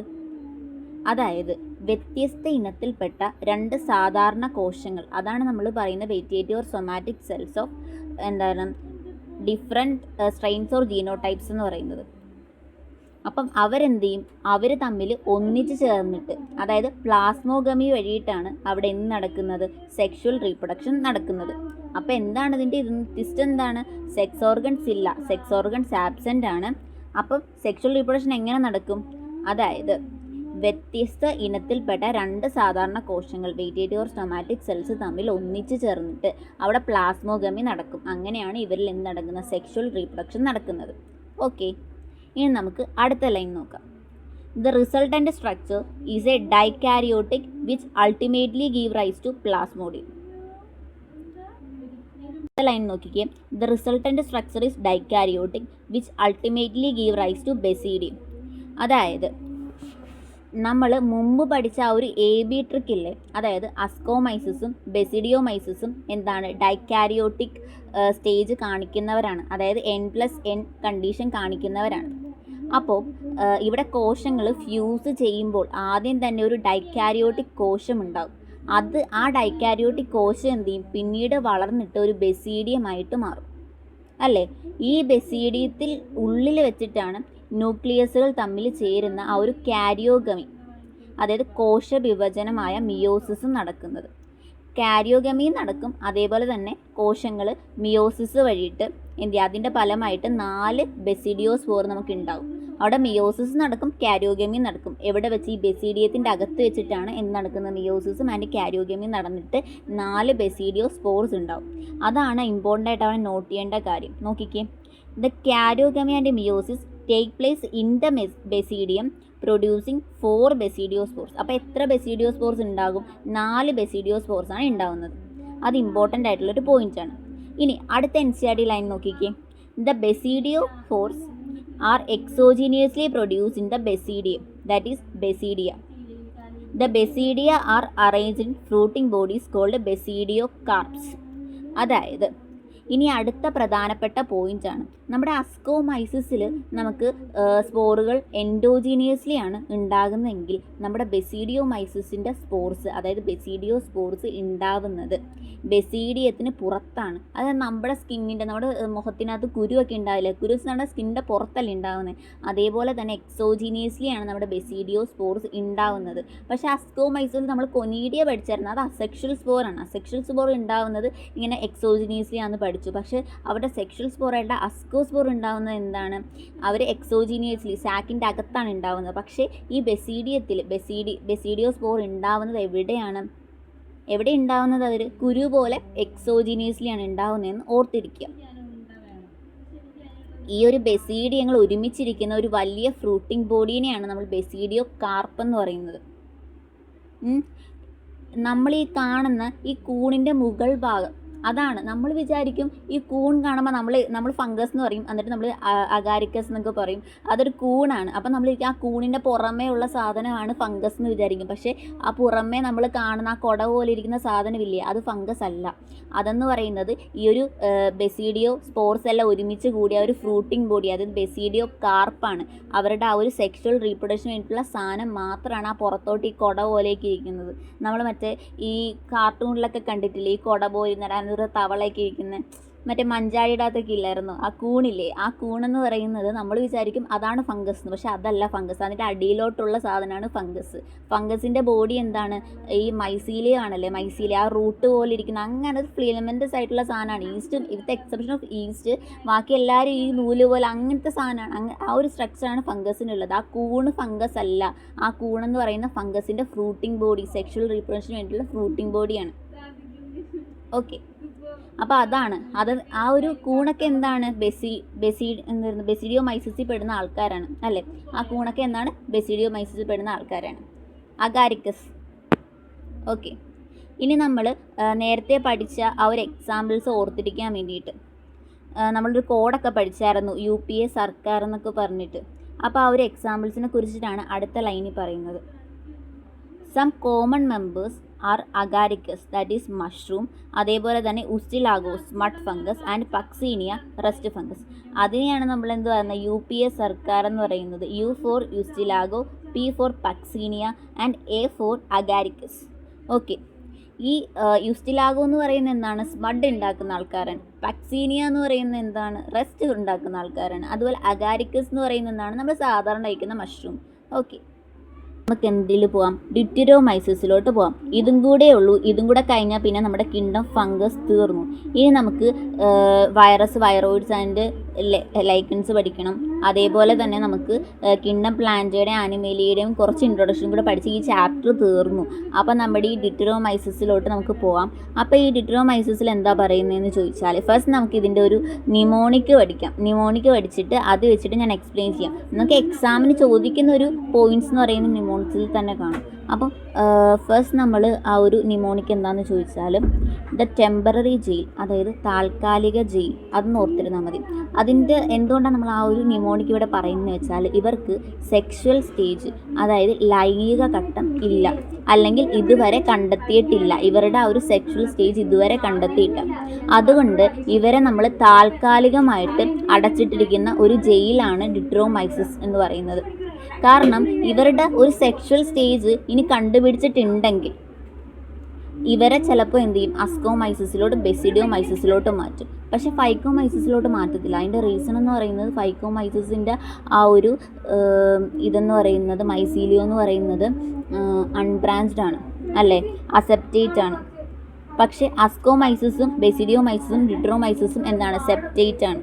അപ്പം ഇവരുടെ സെക്ഷുവൽ സ്റ്റേജ് കണ്ടുപിടിക്കുന്നവരെ താൽക്കാലികമായിട്ട് കൊണ്ടിട്ടിരിക്കുന്ന ആ ഒരു ജയിലിനെയാണ് നമ്മൾ ഈ ഡിട്രോമൈസിസ് എന്ന് പറയുന്നത്. അതുകൊണ്ടാണ് നമ്മൾ ഈ ഒരു ഡിട്രോമൈസിസിനെ കുറിച്ച് പഠിക്കുമ്പോൾ നമ്മൾ ടെമ്പററി ജയിലെന്ന് ഓർത്തിരിക്കണമെന്ന് പറയുന്നത്. അതൊരു ഇമ്പോർട്ടൻ്റ് ആയിട്ടുള്ള ക്വസ്റ്റ്യൻ ആണ്, ചോദിക്കും. ഇനി അടുത്തൊരു സാധനമാണ് ഇതിൻ്റെ എക്സാമ്പിൾസ് പഠിച്ചു വെക്കണം. അപ്പോൾ എക്സാമ്പിൾസ് ഏതൊക്കെയാണ്, നമ്മൾ ക്യാറ്റ് എന്ന് ഓർത്ത് നിന്നാൽ മതി. ക്യാറ്റ് എന്ന് പറയുമ്പം CAT. അപ്പോൾ നമ്മൾ C ഫോർ എന്താണ്, colletotrichum, and A for alternaria, and T for trichoderma. അപ്പോൾ ക്യാറ്റ് എന്ന് ഓർത്തിരുന്നാൽ മതി. അപ്പോൾ ക്യാറ്റിനെ പിടിച്ചിട്ട് നമ്മളൊരു ടെമ്പററി ജയിലിൽ കൊണ്ടിട്ട് നോക്കാൻ മതി. ഓക്കെ, ഇനി നമുക്ക് PDF-ലോട്ട് പോവാം. അപ്പോൾ ഈ PDF-ൽ നമ്മൾ NCERT ലൈൻ ബൈ ലൈൻ നോക്കാം. ഫസ്റ്റ് ലൈൻ എന്താ പറയുന്നത്, the commonly known as imperfect fungus because only the asexual or vegetative phase of this fungus are known. ഇവൻ്റെ ക്ലാസ്സിനെയാണ് നമ്മൾ ഡിട്രോമൈസിസ് എന്ന് പറയുന്നത്. അപ്പം ഇവരുടെ പ്രശസ്തമായിട്ടുള്ള ഒരു വിളിപ്പേര് എന്താണെന്ന് ചോദിച്ചാൽ ഇംപെർഫെക്റ്റ് ഫംഗസ് എന്നാണ്. അതായത് അപൂർണ ഫംഗസുകൾ. ഇവരുടെ സെക്ഷുവൽ സ്റ്റേജ് കണ്ടുപിടിച്ചിട്ടില്ല, അതുകൊണ്ടാണ് ഇവരങ്ങനെ. വലിയൊരു ട്വിസ്റ്റ് എന്താണ്, നമ്മൾ ഈ ഒരു ഫംഗസിൻ്റെ എന്താണ് അലൈംഗിക രൂപം കണ്ടിട്ടാണ് അവർ, അതായത് അസെക്ഷുവൽ ആ ഒരു സ്റ്റേജ് കണ്ടിട്ടാണ് ഇവരെ എന്തിലിട്ടുന്നത്, ഡിട്രോമൈസിസിൽ ഇട്ടെന്ന് വിചാരിക്കുക. പിന്നീട് എപ്പോഴെങ്കിലും അവരുടെ ആ ഒരു ലൈംഗിക രൂപം കണ്ടെത്തിയാൽ, സെക്ഷുവൽ സ്റ്റേജ് കണ്ടെത്തിയാൽ അവരെ ശരിയായ ക്ലാസ്സിലേക്ക് മാറ്റും. ചിലപ്പോൾ എന്താണ്, ഒരു ഫംഗസിൻ്റെ അസെക്ഷുവൽ സ്റ്റേജ് കണ്ടിട്ട് അവർക്കൊരു പേര് നൽകിയിട്ട് അത് ഡിട്രോമൈസിസിലും, അതിൻ്റെ സെക്ഷുവൽ സ്റ്റേജ് കണ്ടെത്തിയിട്ട് അതിന് വേറൊരു പേര് നൽകിയിട്ട് അത് മറ്റ് ക്ലാസ്സിലും ഇട്ടിട്ടുണ്ടാവും. അത് ഏതൊക്കെ ക്ലാസ്സിലാണ് ഇടാൻ സാധ്യത ഉള്ളത്, അസ്കോമൈസിസിൽ ഇടാം, അതുപോലെ ബെസിഡിയോമൈസിസിൽ ഇടാം, പക്ഷേ ഫൈക്കോമൈസിസിൽ ഇടാൻ പറ്റത്തില്ല. ഓക്കെ, ഇനി അടുത്തയാണ് later when the links were establish the fungus are completely identified and moved out of deuteromycetes. അതായത് പിന്നീട് ഇവ തമ്മിലുള്ള ബന്ധം കണ്ടെത്തുമ്പോൾ ശാസ്ത്രജ്ഞർ ഇവരെ ശരിയായി തിരിച്ച് ഡിട്രോമൈസിസിൽ നിന്ന് മാറ്റും. ഇനി once perfect sexual stages of these members of Ditromyces were discovered, they were often moved into Ascomyces and Basidiomyces. ഇതാണ് നമ്മൾ അടിവരയിട്ട് പഠിക്കേണ്ട ഒരു സാധനം എന്ന് പറയുന്നത്. അതായത് ഇവരുടെ സെക്ഷുവൽ സ്റ്റേജ് കണ്ടു കഴിഞ്ഞാൽ ഇവരെ ഒന്നെങ്കിൽ അസ്കോമൈസിസിലോട്ടോ അല്ലെങ്കിൽ ബെസിഡിയോമൈസിസിലോട്ടോ മാറ്റും, അല്ലാതെ ഫൈക്കോമൈസിസിലോട്ട് മാറ്റത്തില്ല. ഇത് പരീക്ഷയ്ക്ക് എപ്പോഴും ചോദിക്കുന്ന ക്വസ്റ്റ്യൻ ആണ്. ഫൈക്കോമൈസിസിലോട്ട് മാറ്റത്തില്ല. ഒരു 5 വട്ടമെങ്കിലും ഞാൻ അത് റിപ്പീറ്റ് ചെയ്ത് പറഞ്ഞിട്ടുണ്ട്, കാരണം എക്സാമിന് അത്ര ഇമ്പോർട്ടൻ്റ് ആയിട്ടുള്ള ക്വസ്റ്റ്യൻ ആണ് അതെന്ന് പറയുന്നത്. ഇനി അടുത്ത സെൻറ്റൻസ് നോക്കാം, സ്ട്രക്ചർ ആൻഡ് റീപ്രൊഡക്ഷൻ. അപ്പം അത് പറയുന്നത് എന്താണെന്ന് ചോദിച്ചാൽ, the deuteromycetes reproduce only by asexual spores known as conidia. നമ്മുടെ അസ്കോമൈസിസിനെ പോലെ തന്നെ ഡിട്രോമൈസിസിൻ്റെയും അസെക്ഷൽ സ്പോർ എന്ന് പറയുന്ന കൊനീഡിയാണ്. അതേപോലെ തന്നെ mycelium is branched and septate. അതുകൊണ്ട് തന്നെയാണ് അവർ ഫൈക്കോമൈസിസിലോട്ട് മാറ്റാൻ പറ്റാത്തത്. ഇനി some members are saprophytes or parasite while large number of them are decomposers of litter and help in mineral recycling. ചിലർക്ക് സാപ്രോഫൈറ്റ്സ് ആണ്, അതായത് ഇവരിൽ ചിലർ സാപ്രോഫൈറ്റ്സ് ആണ്, ചിലർ എന്താണ് പാരസൈറ്റ്സ് ആണ്. ഒരു ഭാഗം പേരും ചത്ത ഇലകളും അവശിഷ്ടങ്ങളും ദ്രവിപ്പിക്കുന്നവരാണ്, അതായത് ഡീകമ്പോസേഴ്സ് ഓഫ് ലിറ്റർ ആണ്. ഇവരുടെ ഒരു വലിയ ധർമ്മം എന്താണെന്ന് ചോദിച്ചാൽ മിനറൽ റീസൈക്ലിംഗ് ആണ്. അതായത് മണ്ണിലെ ഈ ലവണങ്ങളെ വീണ്ടും റീസൈക്കിൾ ചെയ്യാൻ സഹായിക്കുകയാണ് ഇവരുടെ ആ ഒരു ഇതെന്ന് പറയുന്നത്. അപ്പം ഇത് നീറ്റ് പരീക്ഷയ്ക്ക് ഏറ്റവും ഇമ്പോർട്ടൻ്റ് ആയിട്ട് ചോദിക്കുന്നവരാണ്. ഈ മിനറൽ റീസൈക്ലിങ്ങിന് സഹായിക്കുന്ന ഫംഗസുകൾ ഏതാണെന്ന് ചോദിച്ചാൽ അത് ഡിട്രോമൈസിസ് ആണ്. ഇനി അടുത്തയാണ് some examples are alternaria, colletotrichum and trichoderma. അതിനെ നമ്മൾ എന്താണ് ക്യാറ്റ് എന്ന് തന്നെ പഠിക്കും, അതല്ലേ ആൾട്ടർനേരിയ, കൊളാറ്റോട്രൈക്കം ആൻഡ് ട്രൈക്കോഡെർമ. നമ്മൾ നേരത്തെ പഠിച്ചൊരു നിമോണിക്കാണ് cat, that is alternaria, colletotrichum and trichoderma. അപ്പോൾ നമ്മൾ ഫുള്ള് ഫംഗസിൻ്റെ കിങ്ഡം ഫംഗസ് കംപ്ലീറ്റ് ചെയ്തു മക്കളെ. ഇനി നമുക്ക് കിങ്ഡം പ്ലാന്റിലോട്ട് പോവാം. കിണ്ണ പ്ലാന്റ് എന്ന് പറയുന്ന ഒരു ചാപ്റ്റർ തന്നെ നമുക്ക് പഠിക്കാനുണ്ട്. പക്ഷേ നമ്മൾ അതിൻ്റെ ഒരു ഇൻട്രൊഡക്ഷൻ ഈ ഒരു ചാപ്റ്ററിൽ തന്നെ പഠിക്കുന്നുണ്ട്. അപ്പം നമുക്ക് ഇതിലെ ഇമ്പോർട്ടൻ്റ് ആയിട്ടുള്ള പോയിൻറ്റ്സ് നോക്കാം. അപ്പോൾ ഫസ്റ്റ് നമ്മൾ ഈ ഒരു പാരഗ്രാഫ് പഠിക്കുന്നതിന് മുമ്പ് നമുക്ക് 2 നിമോണിക്സ് പഠിക്കാം. അതായത് first one is B V. അതെന്ന് ചോദിച്ചാൽ B for bladderwort and V for Venus flytrap. ഇനി അടുത്ത് നോക്കേണ്ടത് പാരസൈറ്റ്സ് എന്ന് പറയുന്നത് കസ്കട്ടയാണ്. ഈ കസ്കട്ടയിൽ എന്തുണ്ടാവില്ല? പച്ച നിറം ഉണ്ടാവില്ല. അതായത് ക്ലോറോഫിൽ ഇല്ല. അതുകൊണ്ടാണ് അവർക്ക് മറ്റ് സസ്യങ്ങളിൽ നിന്ന് ആഹാരം വലിച്ചെടുത്ത് ജീവിക്കുന്ന ഒരു പാരസൈറ്റായിട്ട് മാറുന്നത്. അപ്പം ആ ഒരു കസ്കട്ടയുടെ കാര്യം ഓർത്തിരിക്കുക, CP എന്ന് ഓർത്തിരിക്കുക. ഈ കസ്കട്ട എന്താണ്? പാരസൈറ്റ്സ് ആണ്. അവർക്ക് മറ്റുള്ള സസ്യങ്ങളെ പോലെ ക്ലോറോഫിൽ ഇല്ല. അതുകൊണ്ട് മറ്റുള്ളവരെ ഊറ്റി ജീവിക്കേണ്ടി വരും. ഇനി അടുത്തയാണ് ആൾട്ടർനേഷൻ ഓഫ് ജനറേഷൻ. അതും ഇതിൽ ഇമ്പോർട്ടൻ്റ് ആയിട്ടുള്ളൊരു പോയിൻ്റാണ്. അതായത് സസ്യങ്ങൾക്ക് 2 പ്രധാനപ്പെട്ട ഘട്ടങ്ങളുണ്ട്. അതായത് സ്പോറോഫിറ്റിക് സ്റ്റേജ് ഉണ്ട്. ഈ സ്പോറോഫിറ്റിക് ഫേസ് അല്ലെങ്കിൽ സ്പോറോഫിറ്റിക് സ്റ്റേജ് എന്ന് പറയുന്നത് ഡിപ്ലോയിഡ് ആണ്. 2N കണ്ടീഷനിലാണ് ഈ സ്പോറോഫിറ്റിക് സ്റ്റേജ് എന്ന് പറയുന്നത്. ഇനി ഗമറ്റോഫിറ്റിക് ഫേസ് ഉണ്ട്. അതെന്ന് പറയുന്നത് ഹപ്ലോയിഡ് ആണ്. ഗമറ്റോഫിറ്റിക് എന്നാണ്, ഹപ്ലോയിഡ് ആണ്. ഇതൊന്ന് ഓർത്തിരുന്നാൽ മതി. ഇവ മാറി മാറി വരുന്നതിന്, ഈ സ്പോറോഫിറ്റിക് സ്റ്റേജും ഗമറ്റോഫിറ്റിക് സ്റ്റേജും മാറി മാറി വരുന്നതിനെയാണ് നമ്മൾ ആൾട്ടർനേഷൻ ഓഫ് ജനറേഷൻ എന്ന് പറയുന്നത്. ഈ ആൾട്ടർനേഷൻ ഓഫ് ജനറേഷൻ കാണിക്കുന്ന ആരാണെന്ന് ചോദിച്ചാൽ നമ്മുടെ കിണ്ണം പ്ലാന്റ് അത് കാണിക്കുന്നുണ്ട്. ഓക്കെ, ഇനി നമുക്ക് NCERT ലൈൻ ബൈ ലൈൻ നോക്കാം. കിണ്ണം plant includes all eukaryotic chlorophyll containing organisms commonly known as plants. അതായത് മക്കളെ, നമ്മൾ ഒരു പുതിയ കിണ്ടത്തിലേക്കാണ് പോകുന്നത്. അതെന്ന് പറയുന്നതാണ് കിണ്ണം പ്ലാന്റ്. വളരെ ലളിതമായിട്ട് പറഞ്ഞാൽ നമ്മളുടെ പച്ച നിറത്തിലുള്ള ക്ലോറോഫിൽ കണ്ടെയ്നിങ് കോശങ്ങൾ, വ്യക്തമായ ഒരു ന്യൂക്ലിയസ് ഉണ്ട് അല്ലേ, യുക്കാരിയോട്ടിക് ആണ്. എല്ലാ സസ്യങ്ങളും ഈ ഗ്രൂപ്പിലാണ് വരുന്നത്. പക്ഷേ ക്ലോറോഫിൽ കണ്ടെയ്നിങ് എന്ന് പറയുമ്പോൾ തന്നെ എക്സെപ്ഷൻ ഉണ്ട്. എന്താണ്? കസ്കട്ടയ്ക്ക് ക്ലോറോഫിൽ ഇല്ല. അതുകൊണ്ടാണ് ഒരു പാരസൈറ്റായിട്ട് മാറുന്നത്. ഇനി അടുത്ത സെൻറ്റൻസ് ആണ്, a few members are partially heterotrophs such as insectivorous plants or parasites. അതായത് ഇവിടെ വളരെ പ്രധാനപ്പെട്ട ഒരു വരിയുണ്ട്. അത് നമ്മൾ അടിവരയിട്ട് പഠിക്കണം. സസ്യങ്ങളെല്ലാം സ്വന്തമായിട്ട് ആഹാരം നിർമ്മിക്കുന്നവരാണെങ്കിലും ഓട്ടോട്രോപിക് ആണെങ്കിലും ചിലർ ഭാഗികമായി മറ്റ് ജീവികളെ ആശ്രയിക്കുന്നവരാണ്. അതായത് പാർഷ്യലി ഹെറ്റോട്രോപ്സ് ആണ്. അതിൽ ഒന്നാമത്തെ വിഭാഗമാണ് നമ്മുടെ ഇൻസെക്റ്റിവോറസ് പ്ലാന്റ്സ് എന്ന് പറയുന്നത്. അതെന്ന് പറയുന്നത് ഈ ഇൻസെക്റ്റിവോറസ് പ്ലാന്റ്സിൻ്റെ പ്രത്യേകത എന്താ? അവരെന്ത് ചെയ്യും? ഈ കീടങ്ങളെ പിടിച്ചു തിന്നുന്ന സസ്യങ്ങളാണ്. ഇവരുടെ ഉദാഹരണമാണ് എന്ത്? നമ്മൾ നേരത്തെ പഠിച്ചായിരുന്നു, വീനസ് ഫ്ലൈ ട്രാപ്പും അതേപോലെ bladderwort are examples of insectivorous plants. നമ്മൾ BV എന്ന് പഠിച്ചില്ലേ? ആ ഒരു ട്രിക്ക് ഉപയോഗിച്ചാൽ മതി. ഇനി അടുത്തയാണ് കസ്കട്ട. കസ്കട്ട ഈസ് എ പാരസൈറ്റ്. കസ്കട്ടയെ കുറിച്ച് നമ്മൾ പറഞ്ഞായിരുന്നു. കസ്കട്ടയ്ക്ക് എന്തില്ല? ക്ലോറോഫിൽ ഇല്ല. അതുകൊണ്ട് തന്നെ ഇവരെന്താണ്? സസ്യങ്ങളിൽ നിന്ന് ആഹാരം വലിച്ചെടുത്ത് ഊറ്റി ജീവിക്കുന്നവരാണ്. ഇനി അടുത്തയാണ് അവരുടെ സെൽ സ്ട്രക്ചറും ക്ലാസിഫിക്കേഷനും നോക്കാം.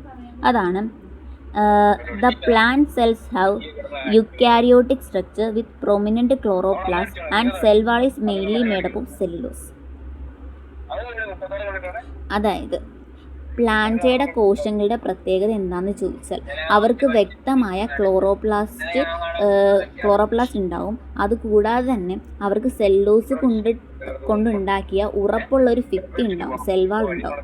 ഇതിനെപ്പറ്റി നമുക്ക് നെക്സ്റ്റ് ചാപ്റ്ററിൽ വിശദമായിട്ട് നമ്മൾ പഠിക്കും, കിണ്ണം പ്ലാന്റ് എന്ന് പറഞ്ഞു തന്നെ. ഇനി അടുത്ത ഒരു ഇത് നോക്കാം. The plant includes algae, bryophyte, pteridophyte, gymnosperms, അതായത് ആൻജിയോസ്പംസ്. പ്ലാന്റയിൽ ആരൊക്കെയാണ് ഉൾപ്പെടുത്തുന്നതെന്ന് നോക്കിയാൽ ആൽഗെ എന്ന് വെച്ചാൽ എന്താണ്? പായലാണ്. ഇനി ബ്രയോഫൈറ്റ്സ്, ടെറിഡോഫൈറ്റ്സ്, പിന്നെ പൂക്കാത്ത സസ്യങ്ങളായ ജിംനോസ്പംസ്, പിന്നെ പൂക്കുന്ന സസ്യങ്ങളായിട്ടുള്ള ആൻജിയോസ്പംസ്, അതൊക്കെയാണ് കിങ്ഡം പ്ലാന്റയിലുള്ളത്. ഇനി അടുത്തയാണ് ആൾട്ടർനേഷൻ ഓഫ് ജനറേഷനെ കുറിച്ചിട്ട് പറയുന്നത്. അത് നമുക്ക് നോക്കാം. അതായത് എന്താണ്? Life cycle of plants have 2 distinct phases. നമ്മൾ നേരത്തെ പറഞ്ഞിരുന്നു.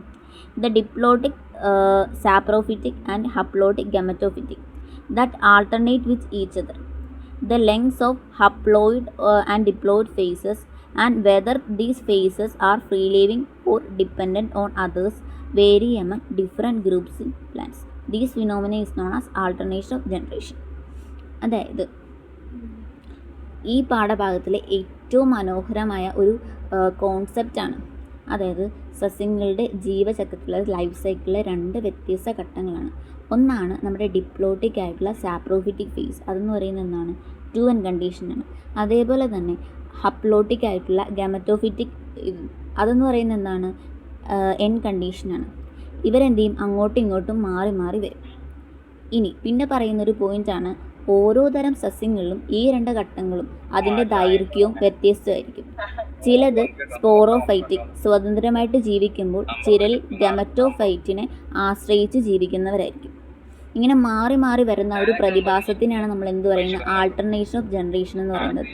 ഇതിനെക്കുറിച്ച് നമ്മൾ എന്ത് ചെയ്യും, കിങ്ഡം പ്ലാന്റ് എന്ന് പറയുന്ന ചാപ്റ്ററിൽ പഠിക്കും.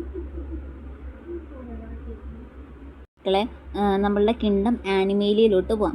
അപ്പോൾ നമ്മളുടെ പ്ലാന്റ് കിങ്ഡം പോലെ തന്നെ ആനിമേലിയ എന്ന വലിയൊരു ചാപ്റ്റർ ഉണ്ട് നമുക്ക് പഠിക്കാൻ വേണ്ടി, കിങ്ഡം ആനിമേലിയ എന്ന് പറഞ്ഞിട്ടുള്ള ആ ഒരു അടിപൊളി ചാപ്റ്ററിൻ്റെ ഒരു ഇൻട്രൊഡക്ഷൻ ഭാഗമാണ് നമുക്ക് ഇത്രയും ഒരു പാരഗ്രാഫായിട്ട് തന്നിരിക്കുന്നത് അല്ലേ.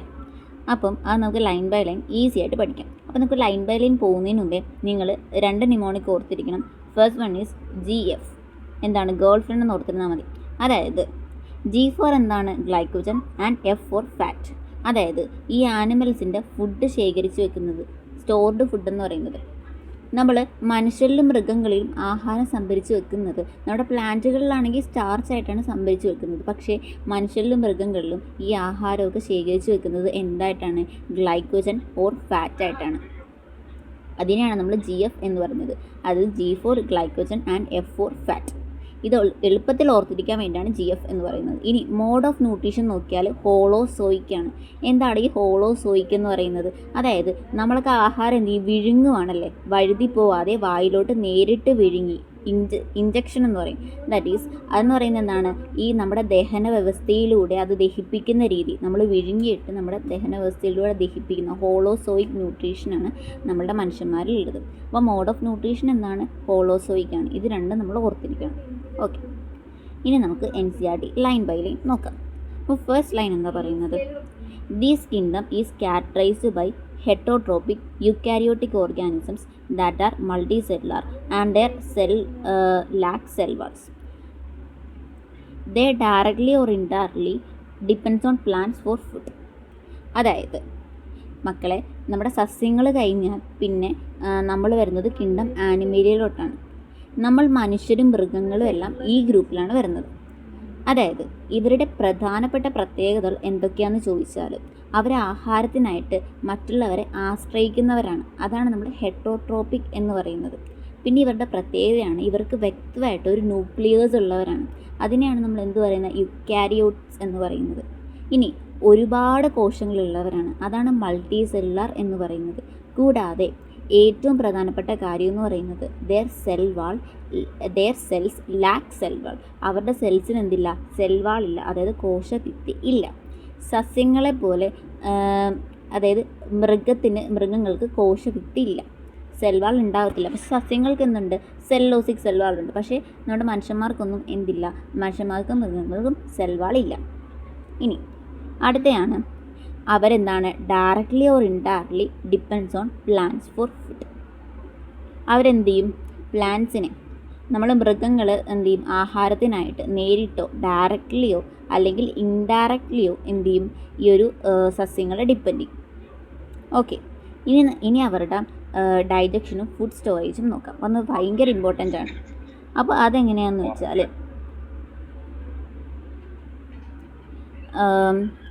they digest their own food in internal cavity and store food reserves at glycogen or fat. നമ്മൾ നേരത്തെ പഠിച്ചൊരു കാര്യമാണ്. അതായത് നമ്മൾ കഴിക്കുന്ന ഭക്ഷണം ദഹിപ്പിക്കുന്നത് ശരീരത്തിനുള്ളിലുള്ള ഒരു പ്രത്യേക അറയിലാണ്. അതിനെയാണ് നമ്മൾ ഇൻറ്റേർണൽ ക്യാവിറ്റി എന്ന് പറയുന്നത്. ഉദാഹരണമാണ് നമ്മുടെ സ്റ്റൊമക്ക് എന്ന് പറയുന്നത്, അതൊരു ഇൻറ്റേർണൽ ക്യാവിറ്റിയാണ്. ഇനി ദഹിപ്പിച്ചതിന് ശേഷം ബാക്കി വരുന്ന ആഹാരം ഇവർ ശരീരത്തിൽ സംഭരിച്ച് വെക്കുന്നത് എങ്ങനെയാണെന്ന് ചോദിച്ചാൽ അത് എന്തായിട്ടാണ്, ഗ്ലൈക്കോജൻ അല്ലെങ്കിൽ ഫാറ്റായിട്ടാണ്. ഫാറ്റ് എന്ന് പറയുന്നതാണ് കൊഴുപ്പാണ് അല്ലേ. അപ്പോൾ എന്താണ്, നീറ്റ് പരീക്ഷയ്ക്ക് ഇത് ഏറ്റവും കൂടുതൽ ഇമ്പോർട്ടൻ്റ് ആയിട്ട് ചോദിക്കുന്ന ഒരു കാര്യമാണ്. അപ്പോൾ അതൊന്ന് ഓർത്ത് വെക്കുക. ഇനി അടുത്തയാണ് their mode of nutrition. Is holozoic. നമ്മൾ നേരത്തെ പഠിച്ചെടുക്കാനാണ് ബൈ ഇൻഡെക്സ് ഓഫ് ഫുഡ്. അതായത് ഇവരുടെ ആഹാര രീതിയെ വിളിക്കുന്ന പേരാണ് ഹോളോസോയിക് എന്ന് പറയുന്നത്. അതായത് നമ്മുടെ ആഹാരത്തെ ശരീരത്തിനുള്ളിലേക്ക് നേരിട്ട് എടുക്കുന്ന രീതിയാണ്. അതാണ് ഇൻജെക്ഷൻ എന്ന് പറയുന്നത്, അഥവാ വിഴുങ്ങൽ എന്ന് പറയും. അതുവഴിയിട്ടാണ് ഇവർ പോഷണം കണ്ടെത്തുന്നത്. They follow a definite growth pattern and grow into adults and have a definite shape and size. അതായത് മൃഗങ്ങൾക്കെല്ലാം കൃത്യമായ ഒരു വളർച്ചാ രീതിയുണ്ട്, അതൊരു ഡെഫിനിറ്റ് ആയിട്ടുള്ള ഗ്രോത്ത് പാറ്റേൺ ഉണ്ട്. ഒരു കുട്ടി നമ്മൾ ജനിച്ച് വളർന്ന് വലുതാകുമ്പോൾ അതിന് കൃത്യമായൊരു രൂപവും സൈസും ഉണ്ടാവും, അല്ലെ, ഡെഫിനിറ്റ് ഷേപ്പും ഉണ്ടാവും, അതേപോലെ സൈസും ഉണ്ടാവും. ഇനി higher form show elaborate sensory and neuromotor mechanism. Most of them are capable for locomotion. അതായത് ഉയർന്ന വിഭാഗത്തിൽപ്പെട്ട മൃഗങ്ങളിലേക്ക് നോക്കിയാൽ, ഉദാഹരണം നമ്മൾ മനുഷ്യന്മാരിലോട്ടൊക്കെ നോക്കിയാൽ ഇവർക്ക് കാര്യങ്ങൾ അറിയാനും പ്രതികരിക്കാനുമുള്ള കണ്ണ്, മൂക്ക്, നാക്ക് തുടങ്ങിയ ഒരു സെൻസറി മെക്കാനിസം ഒക്കെ ഉണ്ട്. പിന്നെ ഇവർക്ക് എന്തുണ്ട്? തലച്ചോറുണ്ട്. അതേപോലെ തന്നെ നാഡീ വ്യവസ്ഥയുണ്ട്. അതിനാണ് നമ്മൾ ന്യൂറോമോട്ടർ മെക്കാനിസം എന്ന് പറയുന്നത്. വളരെ മികച്ച രീതിയിൽ തന്നെ വികസിച്ചിട്ടും ഉണ്ടാവും ആ ഒരു തലച്ചോറൊക്കെ. നമ്മളുടെയൊക്കെ തലച്ചോറ് നല്ല വികസിച്ചില്ല, അതിലാണ് നമുക്ക് പഠിക്കാൻ പറ്റുന്നത്. ഓക്കെ, അപ്പം അതുകൂടാതെ തന്നെ ഇവരിൽ ഭൂരിഭാഗം ആൾക്കാർക്കും ഒരിടത്ത് നിന്ന് മറ്റൊരിടത്തേക്ക് സ്വന്തമായിട്ട് സഞ്ചരിക്കാൻ പറ്റും. അതിൻ്റെ ആ ഒരു കഴിവിനെയാണ് നമ്മൾ എന്ത് പറയുന്നത്? ക്യാപ്പബിൾ ഓഫ് ലോക്കോമോഷൻ എന്ന് പറയുന്നത്. ഓക്കെ, ഇനി അടുത്തയാണ് അവരുടെ റീപ്രൊഡക്ഷൻ നോക്കാം. റീപ്രൊഡക്ഷൻ എന്താണ്? The sexual reproduction is by copulation of male and female followed by embryological development. Salient features of the phyla are described in chapter 4. അതായത് ഇവരുടെ സെക്ഷുവൽ റീപ്രൊഡക്ഷൻ എന്ന് പറയുന്നത് എങ്ങനെയാണ് നടക്കുന്നത്? അതായത് ആൺപെൺ ജീവികൾ തമ്മിലുള്ള ഒത്തുചേരൽ, അതിനെയാണ് നമ്മൾ എന്ത് പറയുന്നത്? കോപ്പുലേഷൻ എന്ന് പറയുന്നത്. അതിനുശേഷം ഗർഭപാത്രത്തിലോ മുട്ടയ്ക്കുള്ളിലോ വെച്ചിട്ട് നടക്കുന്ന ആ ഒരു ഭ്രൂണ വളർച്ചയില്ലേ, അതാണ് എംബ്രിയോളജിക്കൽ ഡെവലപ്മെൻറ്റ് എന്ന് പറയുന്നത്. നമ്മുടെ മനുഷ്യന്മാരാണെങ്കിൽ നമ്മുടെ ഗർഭപാത്രത്തിൻ്റെ ഉള്ളിലായിരിക്കും ആ ഒരു എംബ്രിയോളജിക്കൽ ഡെവലപ്മെൻറ്റ് നടക്കുന്നത്. അതുവഴിയിട്ട് എന്ത് ചെയ്യും? പുതിയൊരു ജീവി ഉണ്ടാവുകയാണ്. ഈ കിണ്ടത്തിൻ്റെ വ്യത്യസ്തമായിട്ടുള്ള ഫൈലങ്ങളെക്കുറിച്ച് നമ്മൾ 4ാമത്തെ ചാപ്റ്റർ ആനിമൽ കിണ്ടത്തിൽ നമ്മൾ പഠിക്കും. ഇനി നമുക്ക് അടുത്തതായിട്ട് പഠിക്കാനുള്ളത് ഫംഗസിലും പ്ലാന്റയിലും ഒപ്പമൊന്നും പെടുത്താത്ത, സ്വന്തമായിട്ട് ഒരു രാജ്യം പോലും ഇല്ലാത്ത, അതായത് ഒരു കിണ്ടം പോലും ഇല്ലാത്ത ആൾക്കാരാണ്. അവരാണ് virus, viroids, prions and lichens എന്ന് പറയുന്നത്. മക്കളെ, അപ്പം നമ്മുടെ വിറ്റകറിൻ്റെ 5 കിങ്ഡം ക്ലാസിഫിക്കേഷൻ ഇല്ലേ, അതിനകത്ത് ഒരിടത്തും ഇടം പിടിക്കാൻ പറ്റാത്ത ചില ആൾക്കാരുണ്ട്. അവരെ കുറിച്ചിട്ടാണ് ഇന്ന് നമ്മൾ പഠിക്കാൻ പോകുന്നത്. അപ്പം ഇതെന്ന് വെച്ചാൽ വളരെ ഇമ്പോർട്ടൻ്റ് ആയിട്ടുള്ള പോയിൻ്റാണ്. എക്സാമിന് എപ്പോഴും ഈ ചാപ്റ്ററിൽ നിന്ന് ഒരു ക്വസ്റ്റ്യൻ ചോദിക്കുന്നുണ്ടെങ്കിൽ അതെന്താണ്? ഇവരെ കുറിച്ചിട്ടായിരിക്കും ചിലപ്പോൾ ചോദിക്കാൻ ഏറ്റവും കൂടുതൽ ചാൻസ് ഉള്ളത്. അപ്പോൾ എന്താണ്, നമുക്ക് ഇവരെ കുറിച്ച് പഠിക്കാം. ഇനി നമുക്ക് ലൈൻ ബൈ ലൈൻ നോക്കാം. അതായത് ഫസ്റ്റ് ലൈൻ എന്താ പറയുന്നത്? In the 5 kingdom classification of Whittaker there is no mention of lichens and some other acellular organisms like virus, viroids and prions. These are briefly introduced here. അതായത് മക്കളെ, നമ്മൾ ഇതുവരെ പഠിച്ച വിറ്റഗറിൻ്റെ 5 kingdom classification ഓർമ്മയുണ്ടല്ലോ അല്ലേ?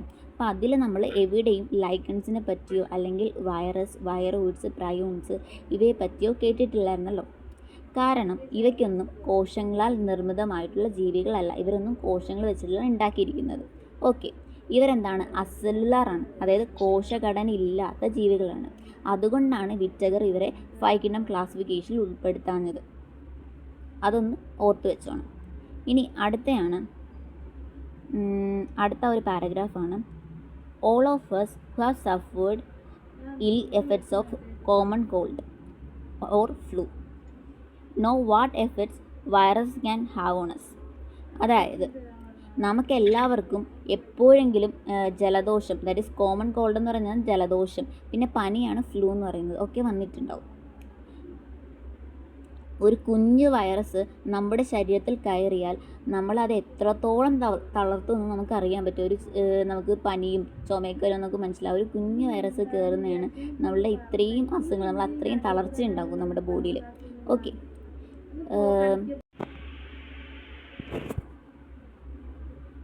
മക്കളെ നമുക്ക് അടുത്ത സെൻറ്റൻസ് നോക്കാം. Once they infect a cell they take over the machinery of the cell. Okay മക്കളെ നമുക്ക് അടുത്ത സെൻറ്റൻസ് നോക്കാം. Once they infect a cell they take over the machinery of the host cell to duplicate themselves by killing the host. അതായത് വൈറസുകൾക്ക് പുറത്ത് ജീവനില്ലെങ്കിലും ഒരിക്കൽ അവർ ഒരു ജീവനുള്ള ഒരു കോശത്തിൻ്റെ ഉള്ളിലേക്ക് കടന്നാൽ, ഇൻഫെക്റ്റ് സെൽ അതായത് ഇൻഫെക്റ്റ് ചെയ്താൽ ആ ഹോസ്റ്റിൻ്റെ ശരീരത്തിലെ എല്ലാ മിഷനറിയും ഇവർ കയ്യിലാക്കും. എന്നിട്ട് സ്വന്തമായിട്ട് ലക്ഷക്കണക്കിന് കോപ്പികൾ ഉണ്ടാക്കും, റിപ്ലിക്കേറ്റ് ചെയ്യും. എന്നിട്ട് ആ ഹോസ്റ്റ് സെല്ലിനെ കൊന്നുകളയും. അതാണ് നമ്മൾ ആ ഒരു സെൻറ്റൻസിൽ പറയുന്നത്. ഇനി നമുക്ക് അടുത്തതായിട്ട് പഠിക്കാൻ പോകുന്ന ആ ഒരു പാരഗ്രാഫ് പഠിക്കുന്നതിന് മുമ്പേ നമുക്ക് എന്ത് ചെയ്യാം, കുറച്ച് നിമോണിക്സ് പഠിക്കാം. അല്ലെങ്കിൽ ആ പാരഗ്രാഫ് പഠിക്കുമ്പോൾ നിങ്ങൾക്ക് വട്ടടിക്കും. ഓക്കെ, അപ്പോൾ ഏതൊക്കെയാണ് ആ നിമോണിക്സ് എന്ന് ചോദിച്ചാൽ ഫസ്റ്റ് പഠിക്കുന്ന നിമോണിക്സ് ആണ് IBS എന്ന് പറയുന്നത്. അപ്പോൾ എന്താ മക്കളെ IBS എന്ന് പറയുന്നത്? I എന്ന് പറയുന്നത് ഇവനോസ്കിയാണ്. ഇവനോസ്കി എന്താണ് 1892 മൊസാക്ക് ഡിസീസ് കണ്ടെത്തി. അതായത് സ്മോളർ ദാൻ ബാക്ടീരിയ. അന്ന് ഓർത്തിരുന്നാൽ മതി ആ ഒരു സാധനത്തിനെ കുറിച്ച്. അത് എക്സ്പ്ലെയിൻ ചെയ്ത് നമുക്ക് ഈ പാരഗ്രാഫ് പഠിക്കുമ്പോൾ പഠിക്കാം.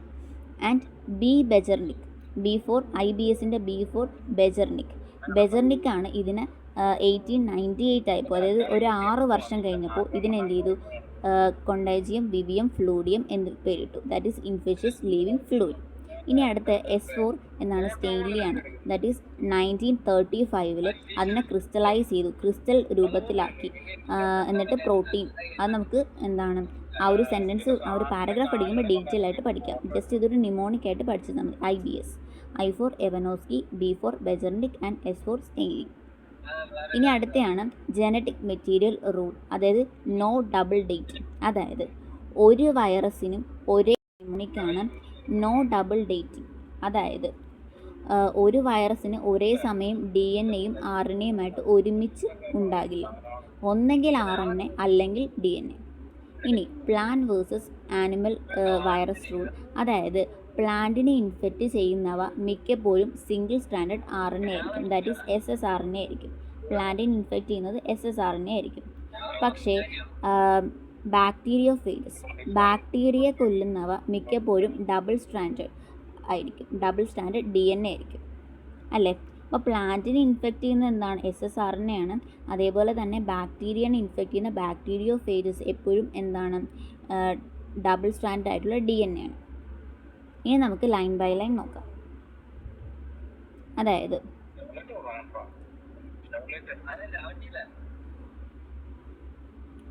Virus mean venom or poisonous fluid. Dmitry Ivanovsky in 1892 recognized certain microbes are causal organism for mosaic disease of tobacco. അതായത് ഈ ഒരു വരിയിൽ നോക്കിയാൽ വൈറസ് എന്ന വാക്കിൻ്റെ അർത്ഥം വെനം അല്ലെങ്കിൽ പോയിസണസ് ഫ്ലൂയിഡ് എന്നാണ്. ദാറ്റ് ഈസ് വിഷദ്രാവകം എന്നാണ് പറയുന്നത്. ഡിമിത്രി ഇവനോസ്കി എന്ന ശാസ്ത്രജ്ഞനാണ് 1892 ഇതിനെ കണ്ടെത്തിയത്.